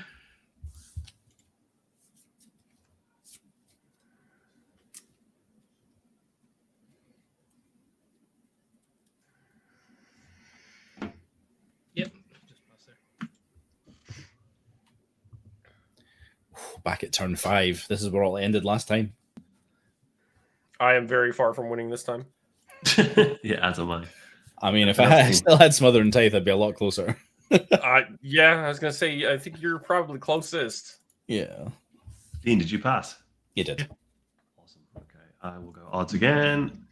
Even we'll lose life. 30. Stupid card mana crypt. Okay, cool. So I'm going to go Lotus Petal. I'll sacrifice that for black. It comes in tapped. It does not. Dean, you must die for this. It wasn't me. Yeah. No. Dean, you must die. It's card on Barry's board. Oh, it's Barry's stupid white stacks card. That thing I played on turn 1. I'm just used to assuming you're playing the white stacks card. Yeah, we'll just try and cast Toxrill. We shall do that. That is your second spell. I have a Lotho trigger. Isn't that only 6 mana? 2, 3. It is in fact only 6 mana. 6. Yeah, that is not enough for Toxrill. Oh, am I die? You were counting on the Lotus Petal that came in tapped. Yeah. Okay. Sorry, I burst your bubble. No. It's you're absolutely right. Damn it! I was getting a treasure there. You're getting nothing. Nothing. And just just not hitting those crucial cEDH land drops, or all the artifacts the decks run. Yeah, I'll pass. Unfortunately, sometimes it'd be like that. I will move to turn, and then we will get our loot trigger. God, man, it loves to hit my count. Oh my god. Oh my god. It loves to hit the counter. Well, at least Pyro can blow up. Yeah, Pyro's live. Italian. Yeah. And I have a pact that I can cast too in case you tried it. Well, I'm not going to pact, probably, but I mean, but I could. But I could if I wanted to. Just going to hold that over your head. Yeah. I mean, and it's target opponent. Yeah, I mean that's the thing.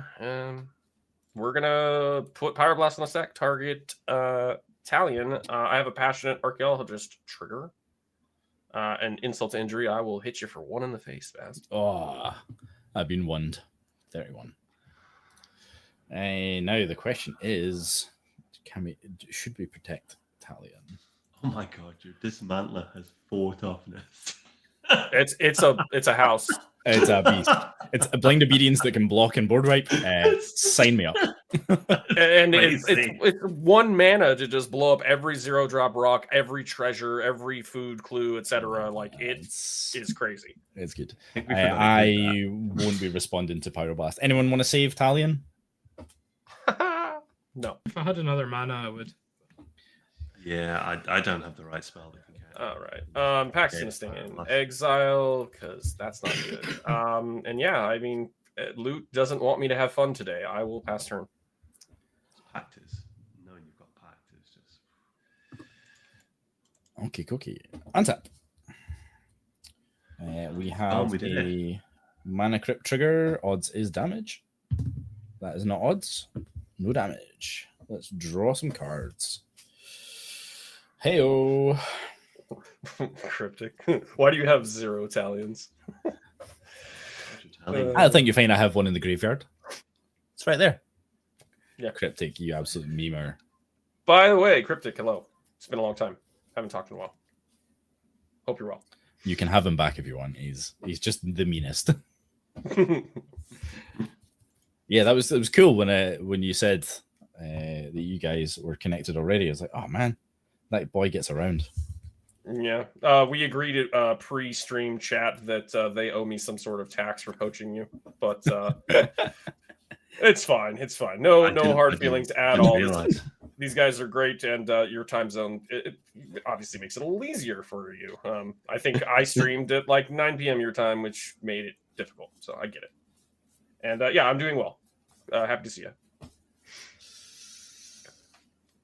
Do something, Barry. You can't do it. I'm thinking about it.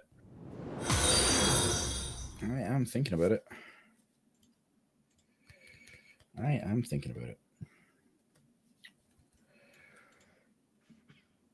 Okay, I mean, we've been talking Tivit up all day. You got to make him look good. Come on.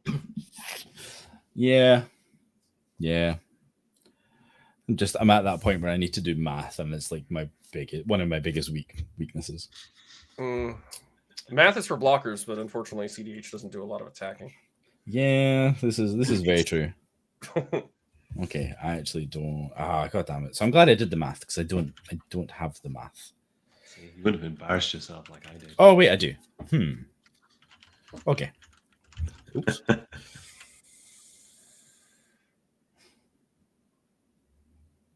No, I don't. Actually, a couple of treasures from Smothering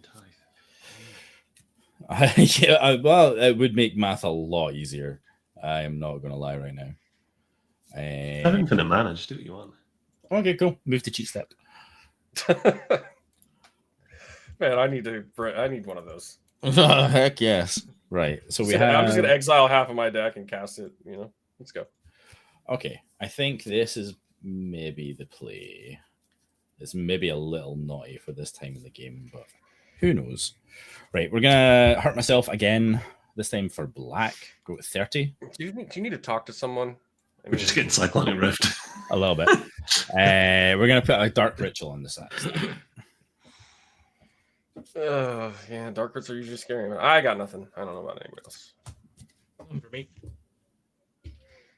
Okay, we have 3 black mana. Resolves. We are going to tap the mana crypt for 2 colorless.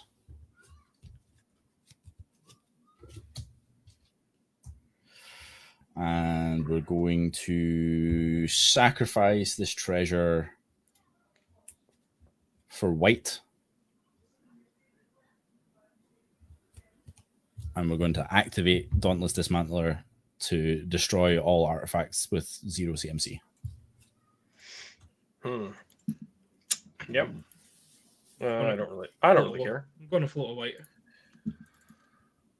I'm gonna do nothing because Opal is not online, and I don't care about LED either. Bye.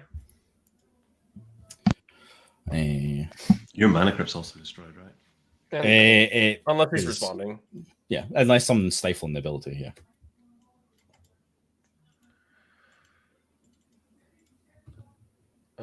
Nope. Okay. Yeah, stifle I'm is not usually a thing. Okay, cookie. And then for white, a blue, and 1 black, 2 and 2 colorless. Cast Tivit. Does Tivit have can't be counted on it? It doesn't, but Cavern of Souls does. Yeah, you've already done that. Okay. What did you name with Cavern? You named Rogue? Rogue, yeah. Mm-hmm. Lotho Trigger. Yep. I can't say anything about Tivit. Don't love it. Yeah. Oh, are you going to pay the 2 mana to get the Yeah, I am. That's why he's done it the way I did it. Yeah, makes sense. Got a Tivit? Yeah, sure do. You do. Okay. ETB, you have a trigger, Dean, with... Pay 2 or counter. I will pay with the floating black and the treasure. And I'll either get blown out to the absolute sky or I'll have a Tivit with a round of voting. We can't really do Yeah. Okay, so so I'm paying for the enter of the battlefield. I am going to vote for treasure twice. Yeah, I think it behooves us to just give clues because he's short on mana. Let's go clues. Clues it is. Absolutely. Makes a lot of sense. Also, shout out Overfiend for the clue token. Super cool. Okay. Very cool. And with... Get a clue, bro. Sweet. So 2 treasures, 3 clues. And we will... pass turn.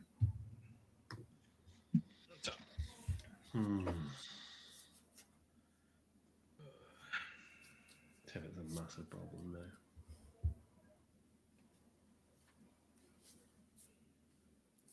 A huge problem. Baz plays G major on the piano. Oh, plays card G major on the piano is played. A giant problem.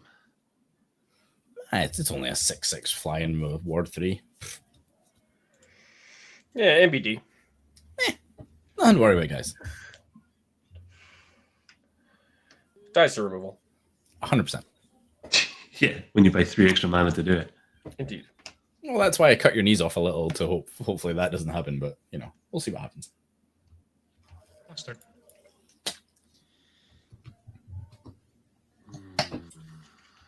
Draw.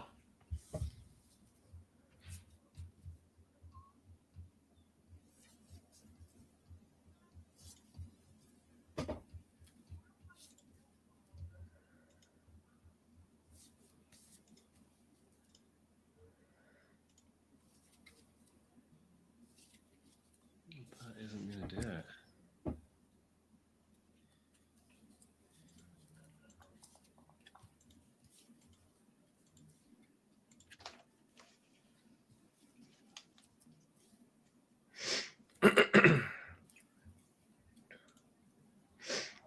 So what's Tivit, 5 or 6 mana? 6 mana.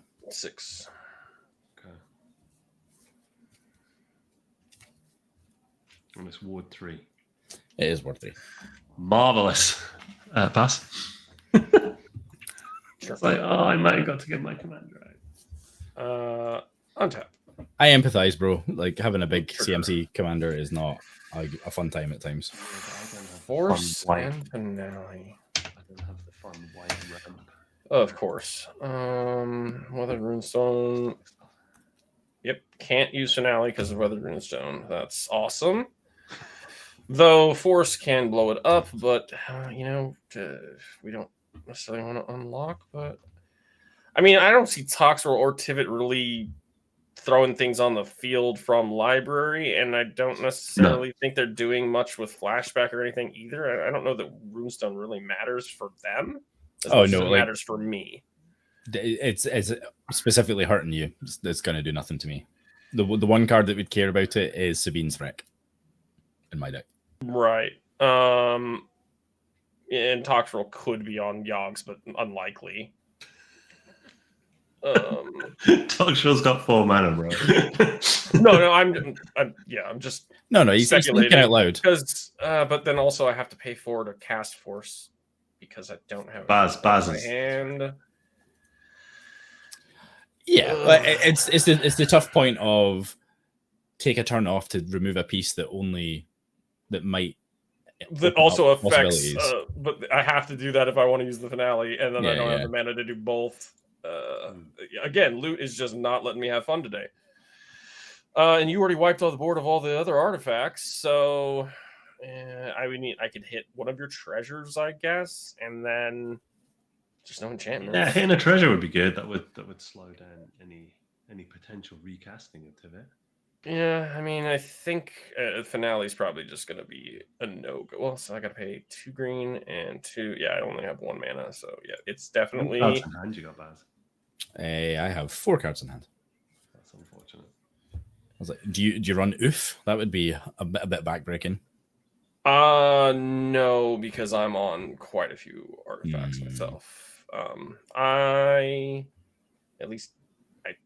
don't. Yeah, I'm almost 100% sure I don't. This is a newer list. I would have to look, but no oof. I am on 14 artifacts, not counting Corridor Monitor and Phyrexian Metamorph. So I'm on 16 artifacts. A little rough. I don't like to chop my own knees off most of the time. Makes a lot of sense. If I was in white, I'd obviously be running the Blind Obedience and the other stuff, but here we are. I'm going to just leave this guy in exile. I would like to pay 4 manas, take 2, and attempt to cast the Force of Vigor. Targets will be one of your treasures, Baz, and then the Runestone, and I have a trigger from Archaeologist. I'll hit you in the face, Baz, for 4. Not got much to say about that. I go 26. So Force on the stack. I am passing. I'm passing priority on it anyway. I no, sorry. The response I would have is to crack the treasure that you're targeting. Yeah, I mean, makes sense. I'm gonna float a white with it. Sounds good. That's all I got. If that's all resolving, I'll pass. On your end, I would like to.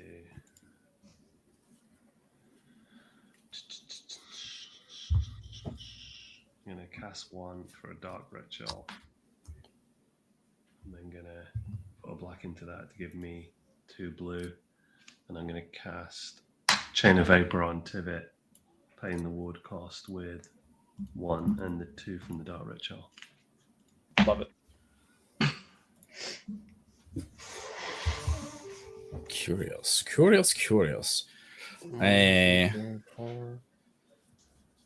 Yeah. Definitely off Tivit mana. Oh, big time. I don't like you getting another ETB, but I mean, it is what it is. It's a couple turns off, maybe. Yeah, we'll put Tivit back in hand. You want to sacrifice the land? Do not want to, sadly. There's a part of me that really wants to, but I'm not going to. Sure. Yeah, pass. Oh, it wasn't my turn, sorry. Yeah, that was my end step. Yeah. There's the one white floating. Do I want to do anything with that? Nah. Nothing Fizzles. Take it all. Start turn. Untap. Draw for turn. Okay. Oh man, play. I am an absolute idiot. I did the What's loop up? thing and I didn't draw a card for my turn. I get so excited Yeah, about the shit, exiles and just to have my dreams crushed, and then Just I go don't for even it. draw. The card I drew for turn was Scrubland, so it's not going to change anything. Yeah, fair enough. Yeah, it doesn't change anything for me either. It's just funny. Cool. It's the curse of upkeep triggers. Indeed. Okay.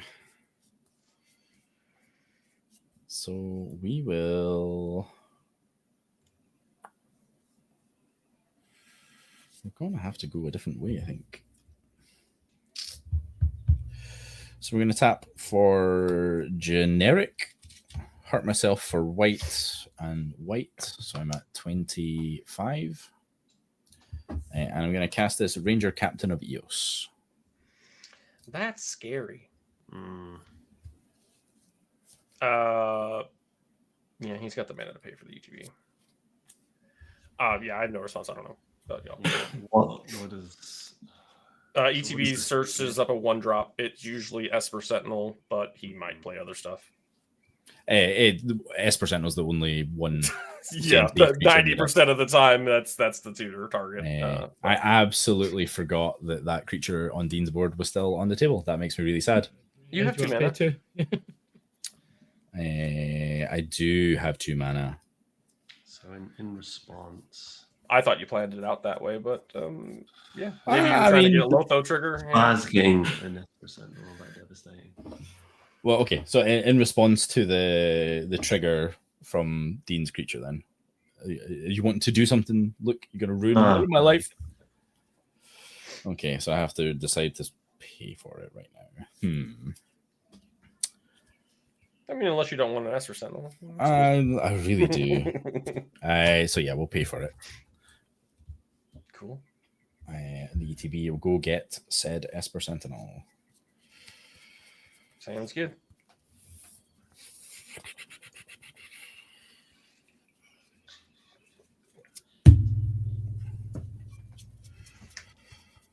Oh my god, there's so many good cards in my deck. Why have I not seen all of them?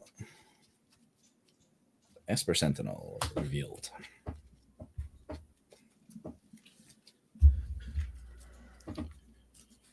And sadly, that will go to hand because I played my land for turn already. So we're just going to have to hang out with these clues. And an Esper Sentinel in my hand and past turn. It's a good place for it. I mean, I'm happy. I'd much rather it in my hand than my deck. Yes.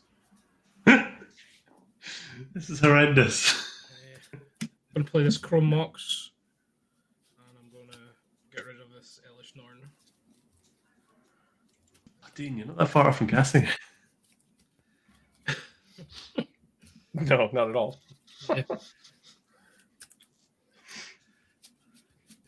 Yeah. I'm going to go combat. I'm going to swing at you. Barry in the air for 1. As is your right, I will take 1, go to 24. I will pass through. Bloody hell. Right, that's a draw. Oh, that might have helped us. That might have helped us. Can't blame me for this late game. There's only one stacks piece that's easily played around. So I'll play as your Lotus. I'll sacrifice this for black, and I'll tap the Amida 4, and I'll attempt to cast Toxrill. We have a Lotho trigger. So I will lose 1 and create a treasure. Go to 23.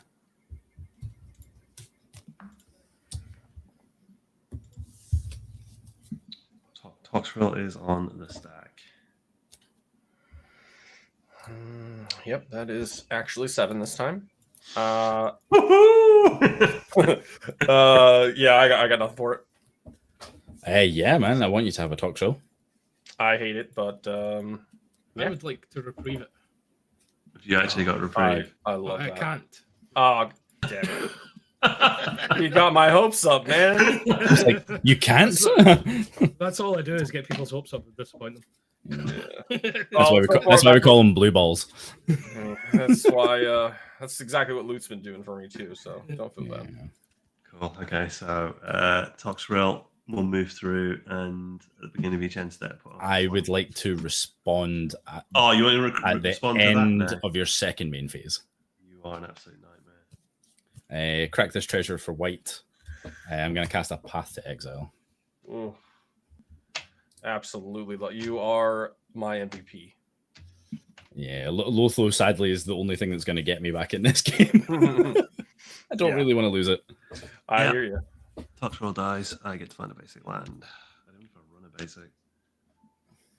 Yeah, so I was going to do that at Izlain's end step after the Force. And I was like, Loot or Dean's Creature. And then I really meant to do Dean's Creature and I completely forgot. I would have been happy with the land. I know, that's also why I didn't do it. Like I talked myself out of it. And then I assume you're still just ending. I hate X, man. They just have answers for everything. I mean, I wish they did because my board would look so much better than it does right now. You destroyed all the artifacts. It's not the artifacts I miss. Well, yeah, but you destroyed all the artifacts, whereas if you kept them, you'd be able to recash your commander from your hand. Yeah. Then you'd have more value because you lost more than anyone else, right? The reason I did that is because I didn't I have lost lots of answers to everyone being like on par, so I had to try and slow everybody down a bit. But yes, Izlain, I believe it's your turn. Yeah. Okay. It is your turn. Untap, upkeep. Still, no. Actually, it's only one. Did I do two after? Or when did the? You used to have artifacts. Okay. Did I? Okay. Let's remember who removed all the artifacts. Me. Well, we've got one thing, and it's a metamorph. I actually that's a pretty quite like that, though. I wish a one ring. Could have copied right Toxrill, see? You should have. Yeah, that'd have been great. 2 Toxrills. That doesn't sound fun. I thought we just rep Barry indeed. I don't hate having. No, I wouldn't be able to pay. Oh no, I can because of having an ancient tomb. Oh, actually, pay for the thing. We need to wind it back because doesn't Dean's thing say artifacts come in tap, so I can't sacrifice my job. No, there's nothing that's tapper just now. No, that thing. He sacked it to blow up all the artifacts. That was the thing. Oh, it was you that had it back. Yes, again, it wasn't me. Okay, so that's there. I will not forget my draw step. Oh, damn it, man. He's learning. That could have been so good a few turns ago. Well, here we are. Some metamorph. Pay 2 life, pay 3. I'd still have 2 for the ETB.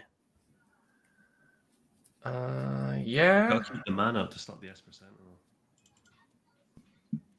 Yes. What do I get with that though? If I do that,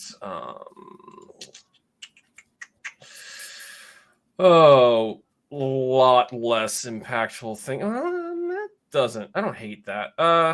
Having a silence effect isn't terrible. I was. You're yeah. Well, I was. It was either Lotho or that, obviously, but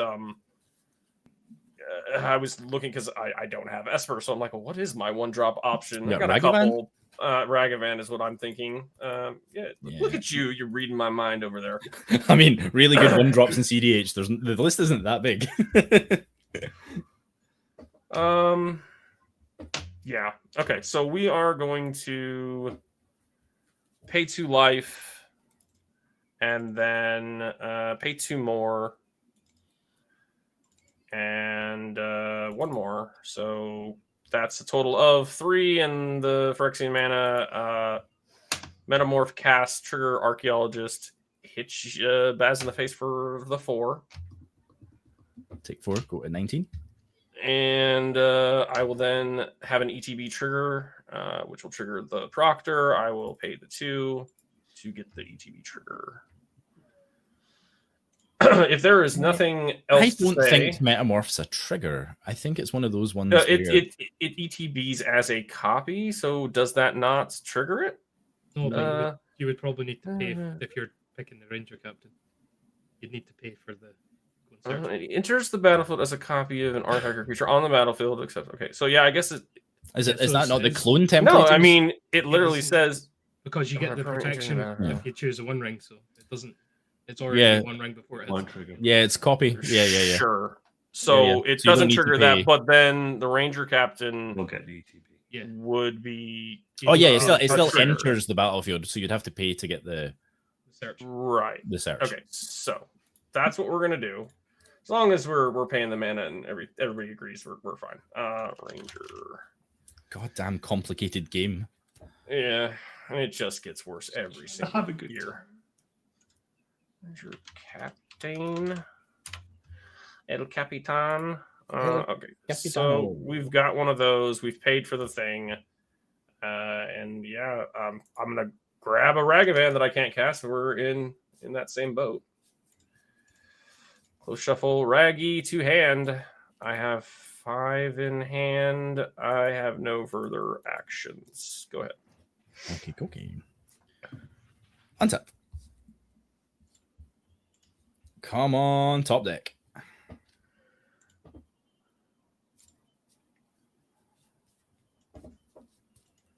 It's not terrible. There's the time. Baz, roll tap tag. No, we are not. We are playing very conservatively. We have to. So we're going to tap this scrubland for a white, and would you know it, I'm going to cast an Esper Sentinel.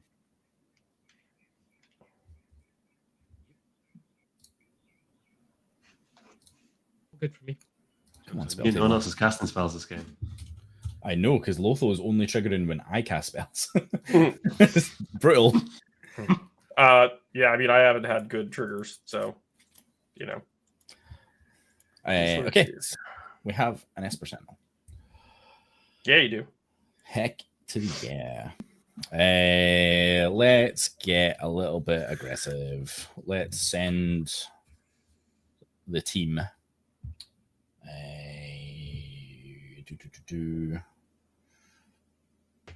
We're gonna send a Ranger Captain at Dean and Lotho at Luke. Let's look at that too. Lotho is a 2-1. Yeah. Did one too many, I think. Yeah, I did. Okay. Look at me affecting the game. Pass. Turn? Question mark? Yeah. Untap.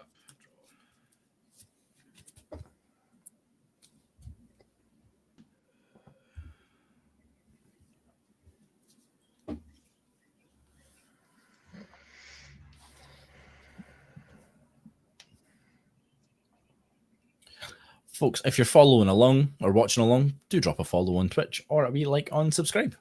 A wee like on subscribe, a wee like on YouTube goes a long way to supporting little channels like us.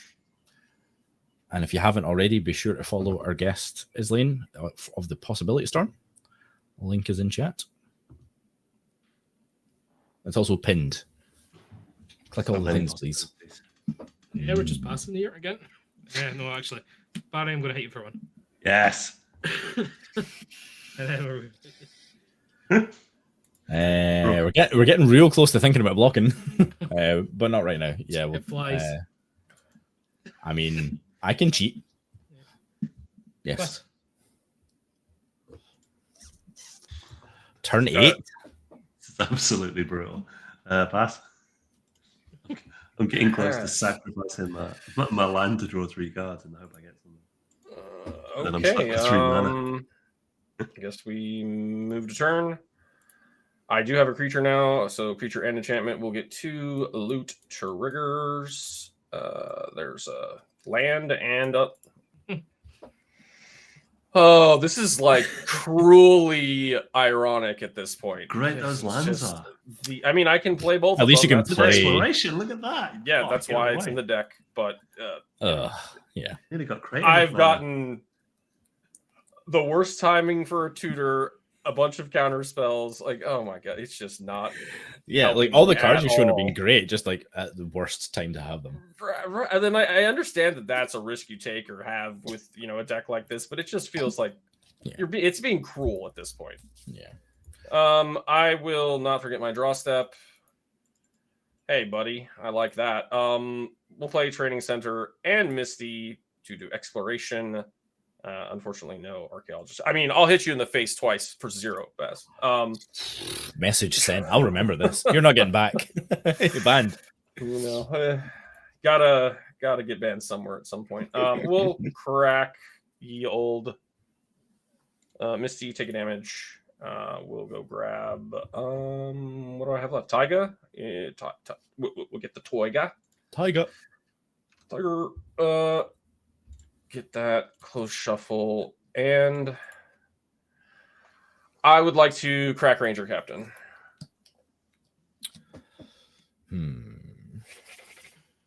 That's scary.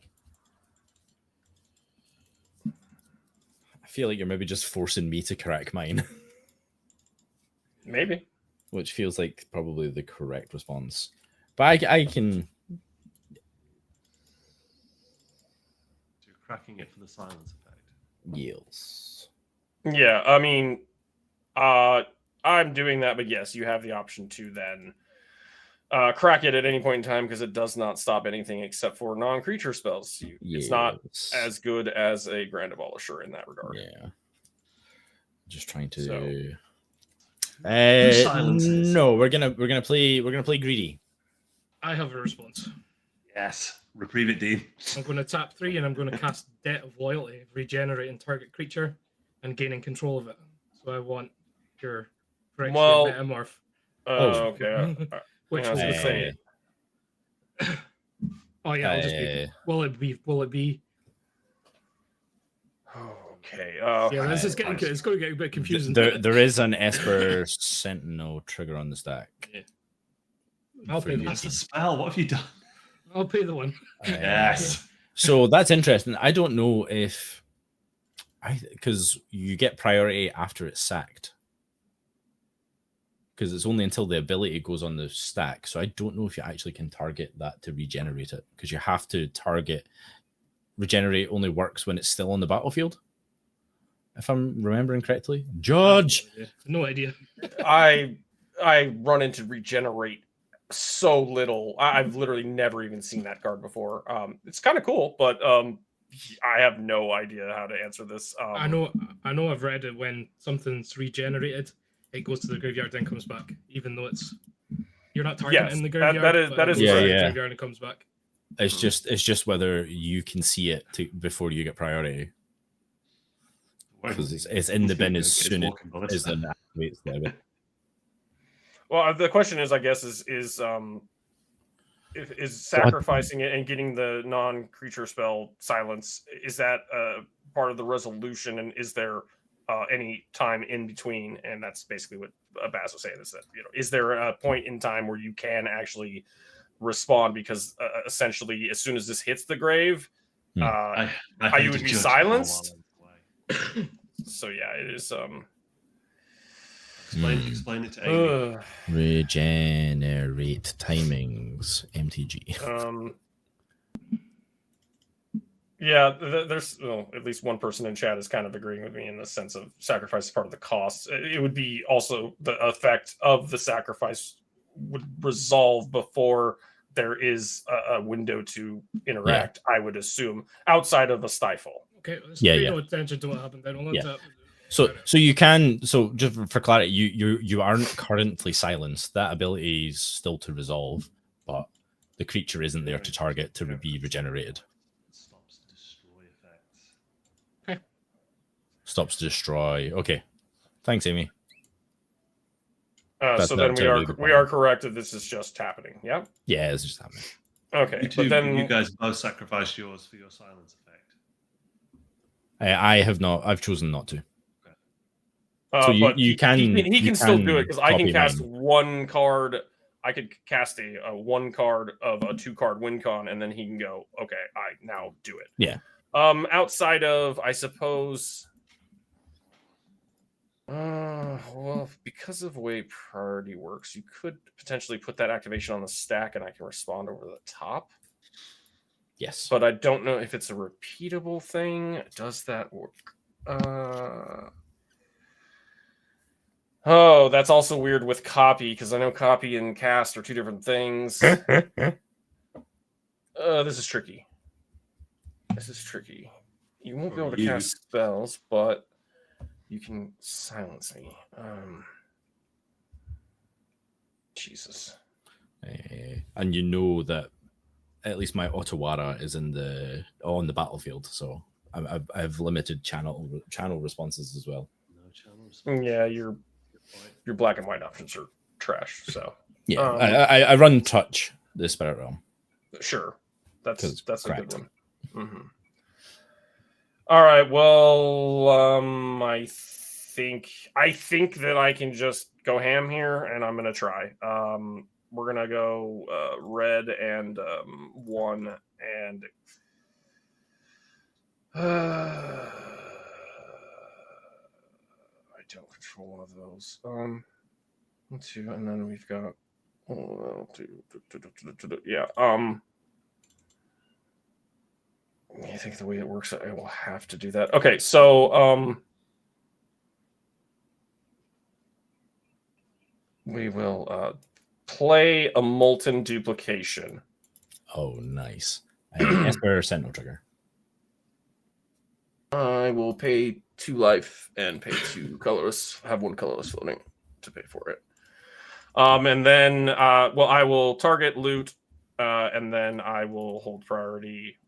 And I'd like to pay 2 red, and with a 1 mana floating flash and a dualcaster. Dualcaster. God damn it. I would like to respond to. Oh, fuck, it's too late to do the other one. So I'm going to tap 2 and crack a clue in response to Dualcaster. I should have done it to the other one, but it's fine. Draw. That doesn't change anything. What you're trying to do. Because I'm not seeing any instance of sorceries cast yet. The first red spell is. Oh, I thought it was an enchantment. Right. Okay. No.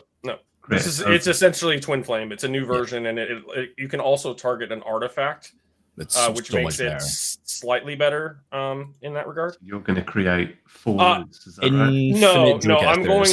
I'm going to target loot with Molten Duplication. It will create a token copy, and it'll get sacrificed because of legend rule, but that doesn't matter because Dualcaster flashes in, targets Molten Duplication to copy or make a token copy of it. And then when that one enters, I copy it, and I copy, and I copy, and I copy. I make a billion Dualcasters, and they all have haste. I swing out with the billion. Right. So it's a creature. It's a creature. Mm-hmm. Yes. Okay. Yes. So this is similar to like the Kiki Jiki win. Yeah. That's why I have Corridor Monitor for Kiki. I also run the Hyrix Tower Scout, etc. But yeah, I top deck this right now. I've had this in hand the entire game. And yeah, that's How do we stop it then? So because your there's a silence effect, there isn't. The only way that would really stop. When I cast this, he could have then in response cracked Ranger Captain, but when this comes in, the Ranger Captain hasn't responded or hasn't resolved. But also it's a creature, so it doesn't really matter. But yeah, the copy loop would happen all before the silence would resolve. So you would just make a copy in response to it anyway. Yeah, exactly. Yeah. Mm-hmm. And because of I suppose it's a sorcery, isn't it? So I in hindsight, should have cracked it in response to silence. What did you draw? No, I've never Mystic. Never seen that card. Mystic Remora. Never seen which card? The duplication? Oh, it's brand new. Yeah, it just came out in OTJ or one of the. I think it's in one of the supplemental sets because they release. There was. The epilogue. Whatever. I think it's in collector boosters or whatever. Yeah, they always have these weird dumb things that they add in now. Yeah, they printed 2 or 3 bonus sheets with it, didn't they? So right. You had from the vault, and then you had the newspaper headline one. Loot is also from the vault, so these two are not even in the main set. Since he lives in a vault. Yeah. But yeah, well, he is Lane. Jesus, I feel bad. I Nah. was not expecting to win that at all. I thought you had it in the bag, but I guess we all kind of my draws were just trash. Like my hands when we were wrapping up. Oh my days. Yeah, the loot things were awful too Toxic. for me. Yeah, I debated here because I had Dockside also, so I was debating that, but then I was like, if I cast this, then you're gonna silence me, and I won't be able to do this. So. Nah, the top of my deck was 3 lands of Grafdiggers and then a One Ring. Horrendous. Just Tivit not sticking around. I was hoping to just eke out advantage with the clues. I had to do something to get rid of it. To get your Lothar triggers. Although I guess you would have gotten one here. Yay! I'll be honest, I didn't see you just exploding and winning like that. Izlain, I was so focused on me either. Potential, because Barry had absolutely crippled me, and then we had like nothing, so I had to try and get Tivit off the board. So I could see Barry wasn't in a position to keep recasting him. Yeah, it was a weird. No, I think you were right. Events. I went for the because I got the Metamorph off the loot, and that was actually the only really impactful thing I got off loot. But it was like, okay, the only really thing that I should go for is the Ranger Cabinet. I wasn't even considering the silence protection. It was just, I'm going to go get a Ragavan and then maybe try to eke out some value with Ragavan. And then I top decked the dual caster and it had, again, the multiple duplication was in my opener. So I was like, oh, well, here it is. And I now have protection. I mean, what better thing could you ask for? Just lined up. Hell yeah. No, it's also nice to see a new card, like showcasing how good it is. Oh, like, dude. Dual caster mage? No, the duplication is it's definitely. It's so good. Like, it's like loot also showcase how it can suck as a tech. Yeah. Well, it's impulse draw is rough. I mean, while it did suck, you were getting all these extra cards, right? Yes, it dug enough to get the dual caster. So yeah, I mean, like if you hadn't have drawn all those cards, you wouldn't have got to the dual caster. That's very true. And to be fair, I could have used the finale earlier, but you had the weathered runestone. So and it was with the force, so it was like, well, if that runestone wasn't out, I could have tried to present that earlier. That's cool. I liked it. No, actually, no, that doesn't work because Finale's a sorcery and Molten's a sorcery, so I would not have been able to just go and grab the dual caster and win that way. So yeah, I guess it just worked out the way it worked out, and that was good for me. In that Magic the Gathering, though, like it's just sometimes you just draw the right thing at the right time. Yeah, I mean. For your audience, I feel good. This is like, hey, the cEDH player that plays all the time came in and showed you how to do it. And then at the same time, I'm like, man, like, I feel bad being the one that's like, oh, look at how stacked all this shit happened. I don't know. Yeah. I try to be humble when it comes to these types of things because I lose all the freaking time. So don't think that I'm an amazing player, people. Like it's just luck of the draw. It should be trash. Honestly, it's I think it's a lot more deck construction and luck that helps people win a lot of their games. Oh, I like seat position. Like there's so many factors, but I think that's what I liked about that game in particular, where I was ahead for a lot of it. Most of it. Absolutely. But then I it also still think that's why wasn't people enough. Yeah, that's also why people hate, and trust me, I'm in your position all the time on my stream. I'm like, I'm the guy that's jamming all the shit. I look great, and then everybody focuses on me, or I try to do the winning attempt, get stopped, and somebody else wins. And that's also why people hate the Thassa's Oracle console lines, because same thing. You could be absolutely dominating. Doesn't matter. They're just like, boop, boop, I win. Yeah. I mean, in hindsight, it was frustrating because I really wanted to kind of get Toxrill and start trying to get some value. Oh, we were fucked if you got Toxrill. Then you removed it, and then you sacrificed all the artifacts before that, and it was just like. But that was because Toxrill, because you had the Dark Ritual in your hand, so you could have got it out 2 turns earlier.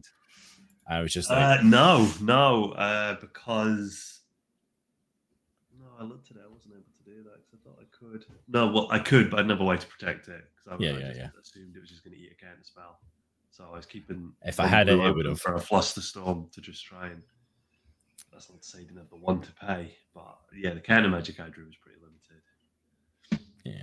But Yeah, we were kind of limited on interaction most of it. I mean, I had the Force of Will that helped me against Tyranids, because that would have screwed me too. And then we were fortunate that you were able to bounce Tivit. Tivit was able to get rid of Toxrill. It's just everything lined up for me. And it was also unfortunate Dean didn't get to play like any stacks pieces. Like, well, there was a couple, but I removed one of them. I should have played Rocco. That's what I should have done. I mean, like the Tivit, the fact you've got to pay 3 mana to even interact with it, it's just disgusting. It is rough. Yep. Yeah, it's absolutely. And Loot has that as well, which I mean never came up, but since I've been playing this in the Bowmaster meta, because it is a 1/2 and has the Ward 1, I've had so many people be like, yeah, we're gonna hit it, and I'm like, did you pay the Ward cost? No, I'm gonna hit the other thing, and it just has saved it a lot. And Ward 1 is really not prohibitively costed, but people don't want to pay for mana for Bowmaster triggers. They don't want to pay mana, That's what I mean, though. Like I think trigger damage like that should get past Ward. I think Ward should be specifically like I'm casting a spell. That's why Will of the Council's in the deck. I'm casting a spell to do damage. Ward and stuff like that, because you don't actually target it, you just select. Yeah. You just choose. Edicts also work, although not a lot of decks are playing them. Out of time, unfortunately. I like that. Oh, that's Out of Time's done work twice when we've played cEDH against. Sorry, very good. Good games. I enjoyed it. It's a good change of pace. I'm gonna drop it. Scald, you're asking about one of my prints in the background. Yes, it is an Iron Brew can. I'm gonna share it in our Discord, the photo of it. It's from a Glasgow-based tattoo artist from a couple of years ago. Interestingly, I got asked about that at work for the first time in a long time today as well. So there you go. Iron Brew's like, I don't know, probably quite close to like Mountain Dew, but like the Scottish version of it. I'm gonna get crucified in the comments for saying that out loud. But it's the first thing that more gingery. Yeah. More gingery. Iron Brew's Iron Brew. Yeah, there isn't much like it. But yeah, so that will do it for another really fun showcase of cEDH. Like as our community knows, it's like my favorite way to play Magic. Like it makes the Rule Zero conversations so easy. Means everybody gets to play with all their toys, and it's a community that absolutely loves proxies. Like it's embraced and encouraged. So it's just like it's prohibitively costed. Like you've got to have so much disposable, unless you're fortunate enough to be playing like as long as I have. But I sold out of my collection years ago. But if you played in the 90s and you were able to get all of your OG duels and all the expensive cards on the cheap, I mean, the original printing of Mana Crypt was a book coupon that you sent in and just got a copy because you bought a book. Like that's crazy. No, stop it. No, for real, it is. And then then they reprinted it a couple times, but at one point, it was ridiculously costed, and I didn't own one yet. And then they reprinted it a couple times. I think it was Mystery Booster where it was like one of the first. And I got 2 boxes of that. It still didn't pull one. I was so pissed. And then they reprinted it again. I think it was like Double Masters or one of those. And it actually came down to where it was like maybe $80 or something. And then I finally was like, yeah, I'm going to get one. But prior to that, it was out of my ballpark. I find it ridiculous to have to spend, $500 to $1,000 on a single card. That's just insane. For those who don't know, NPC make playing cards exists. It's a Chinese-based company, so shipping takes forever, and I think you have to order a minimum of like 100 or 200 cards. But they make high-quality proxies that you can't tell the difference unless you do those light tests and tear tests and things. For our audience, printer goes burr. Yeah, I was gonna say, like, for our audience, they ship to Europe really quickly. It's like usually like 2 weeks. It takes a while in for the States, US, but it's the same thing if you order like off of Wish or Temu or there's other apps. Yeah, for sure. You're waiting around forever for shipping, but this community in particular, and initially a lot of the in-person tournaments for cEDH were requiring you to not use proxies. I've seen some that have kind of opened it up to where you're allowed to have like a handful. And then even more so with the webcam tournaments that have been popping up, it's becoming proxy friendly across the board. And it would be impossible to police webcam proxies as well. Like you would just And I don't understand why anybody. I understand from like a person's perspective of I've spent $10,000 to make this deck, and you shouldn't be able to play those cards because you didn't do the same thing. But at the same time, like, who gives a shit? I don't want to play your bank account. I want to play you as a player. I want you to bring your best build of your best deck to the table and challenge me to try and beat you.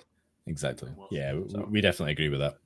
Unfortunately, like all the local, certainly in Scotland, where we're based, it's not proxy friendly at all because it's all like certified stores for wizards. So it's like zero tolerant.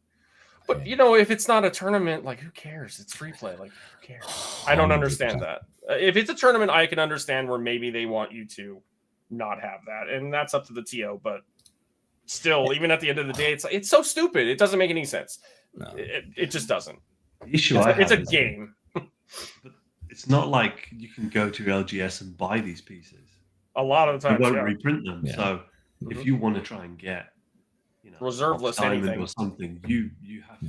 So it's not really hurting Wizards as a business because you're not taking business away from the LGS. Well, it's actually helping them because Secret Lairs essentially print non-reserve list rare cards and 4 other cards that no one really wants. Well, and they essentially printed their own proxies with that 30th anniversary bullshit, and that was a question. Then they said you can't use these in sanctioned. Like, what? Come on. And I get like they made a promise to not do shit because of the reserve list because they want collectors to be able to have value and blah blah blah. But like, for instance, that Zerg deck that I played, I paid like $50-ish for the original like Judge promo foil copy. Nice. And then it got up to like over $100 at some point or close to it. And then they reprinted it in like Commander Legends or whatever. And now it's like, it's $15 now. So what about me? It's not a reserve list card, but like my investment got fucked. So yeah, come on. It's all relative. And Hasbro is making hand over fist tons of money. Like, I don't feel bad about proxying, and I don't think you should either. I mean, obviously, if every single Magic player decided today that they're never going to buy another piece of cardboard and they're only going to proxy, yes, the company would probably go under eventually, and we wouldn't have this game to play. So we don't want that. You buy some packs once in a while. Support your LGS if you can. Buy singles. Like, I'm all for that. If you can do it, do it. But if you can't, like, don't feel bad. 100%. Couldn't agree more. And I'm going to get off my soapbox now. I'm sure you guys are. No, we appreciate it. But it's about this. no. But I think it's so we talk about proxies quite frequently, not like at a point of like being evangelists, but like I think it's important for faces in the community to say it because the actions are always more important than words. So often, if you watch our stuff, you'll see that we're playing like paper proxies. And it's not, well, one, we're all busy, we all have families, and we all work like our butts off. But it's also like, it doesn't matter. Like, it's a card. You just want to play a game. Don't. But yeah, I mean, I will caveat with saying, like, I really enjoy as a collector. So when I can, I do like to have the card. But yeah, some of the last purchases I made were Secret Lairs because the art's just badass or whatever. Like the 100%. What you call it? I bought. This was probably, I think this is the last one I bought, but then I also, because Inked Gaming, I bought a mouse pad too, but I bought this Secret Lair. Very cool. I bought one of the Japanese arts that's all black and white because it had a Doomsday for one of my decks. I enjoy that just as much as the next guy. I enjoy owning the cards too. I still have a big collection sitting over there collecting dust. To that point too about budget, just to make a quick aside, as I said before, maybe at the beginning, or either way, the Pauper format. There is a competitive community out there. Look up the Sanctuary PDH website. cpdh.guide is a good place to get started. Lots of resources out there. It's a very much smaller community than cEDH and definitely way smaller of a niche than EDH proper.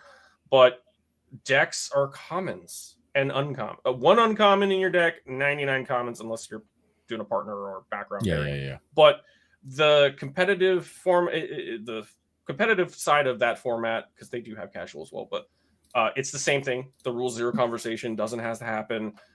It's still competitively minded. There's tournaments, yada yada. There's actually been, it's almost once a month now, so it's getting to a point where there's quite a few of them, and entry fees are usually not too terrible. Prize support is getting better.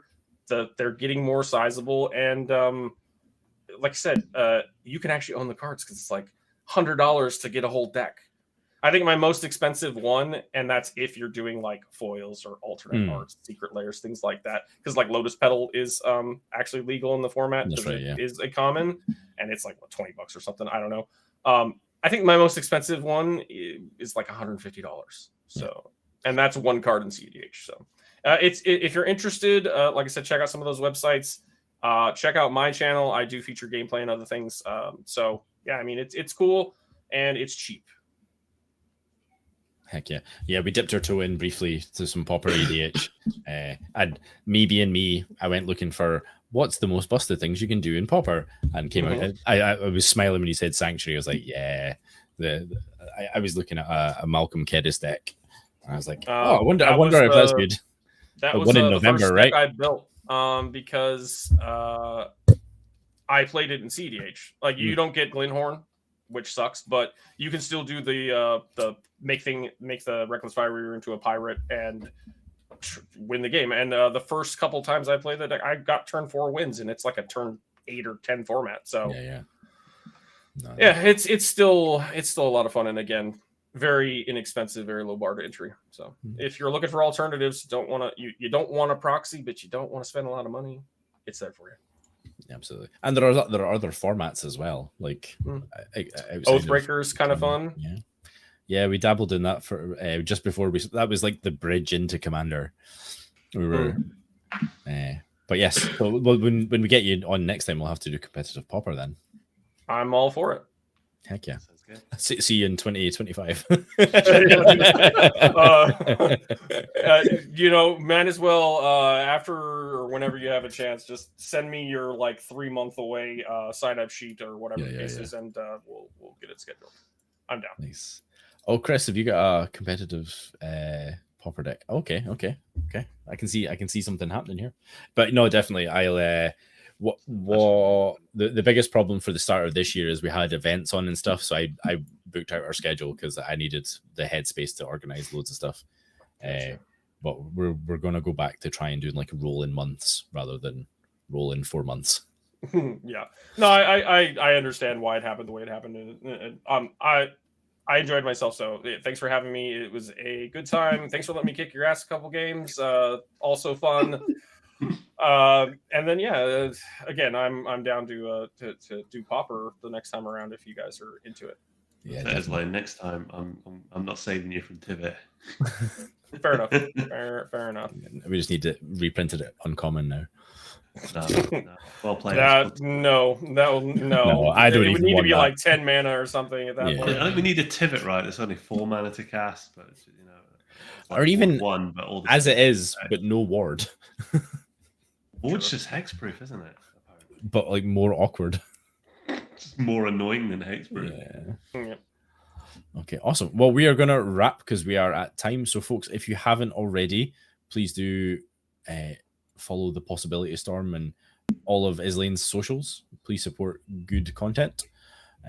We will be back next week with another brand new guest to the channel. We'll be featuring Ellie Drazi, who is a French content creator, I do believe. She is also going to MC Amsterdam at the end of June. So we are on our run to, or on the road to MC Amsterdam. So we are going to be featuring as many creators that are going to MC Amsterdam as possible. So awesome. On that note, I'm not 100% yet, but fingers crossed. I'm gonna be in Vegas in October. Super cool. Oh, that's gonna be dope. So, a couple of our friends just got creator passes to travel over from the UK. So nice. And also, I know they went last year. I unfortunately wasn't able to go because it was in, I think, September, and it just lined up with a weird thing with work, so I wasn't able to go. But one of the Pauper EDH rule committee guys lives in San Diego, so he's pretty local to me. He went along with, I want to say like the whole RC was there, maybe, along with some other very prominent Pauper content creators. And I believe they're all shooting to go to Vegas again. So if you're interested in that stuff, there's going to be a lot of us there. We'll have to. We'll have to shelter some sponsors and get some flights.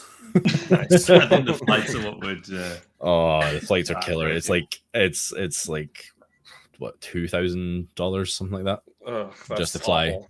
and that's not hotels or anything. So Yeah.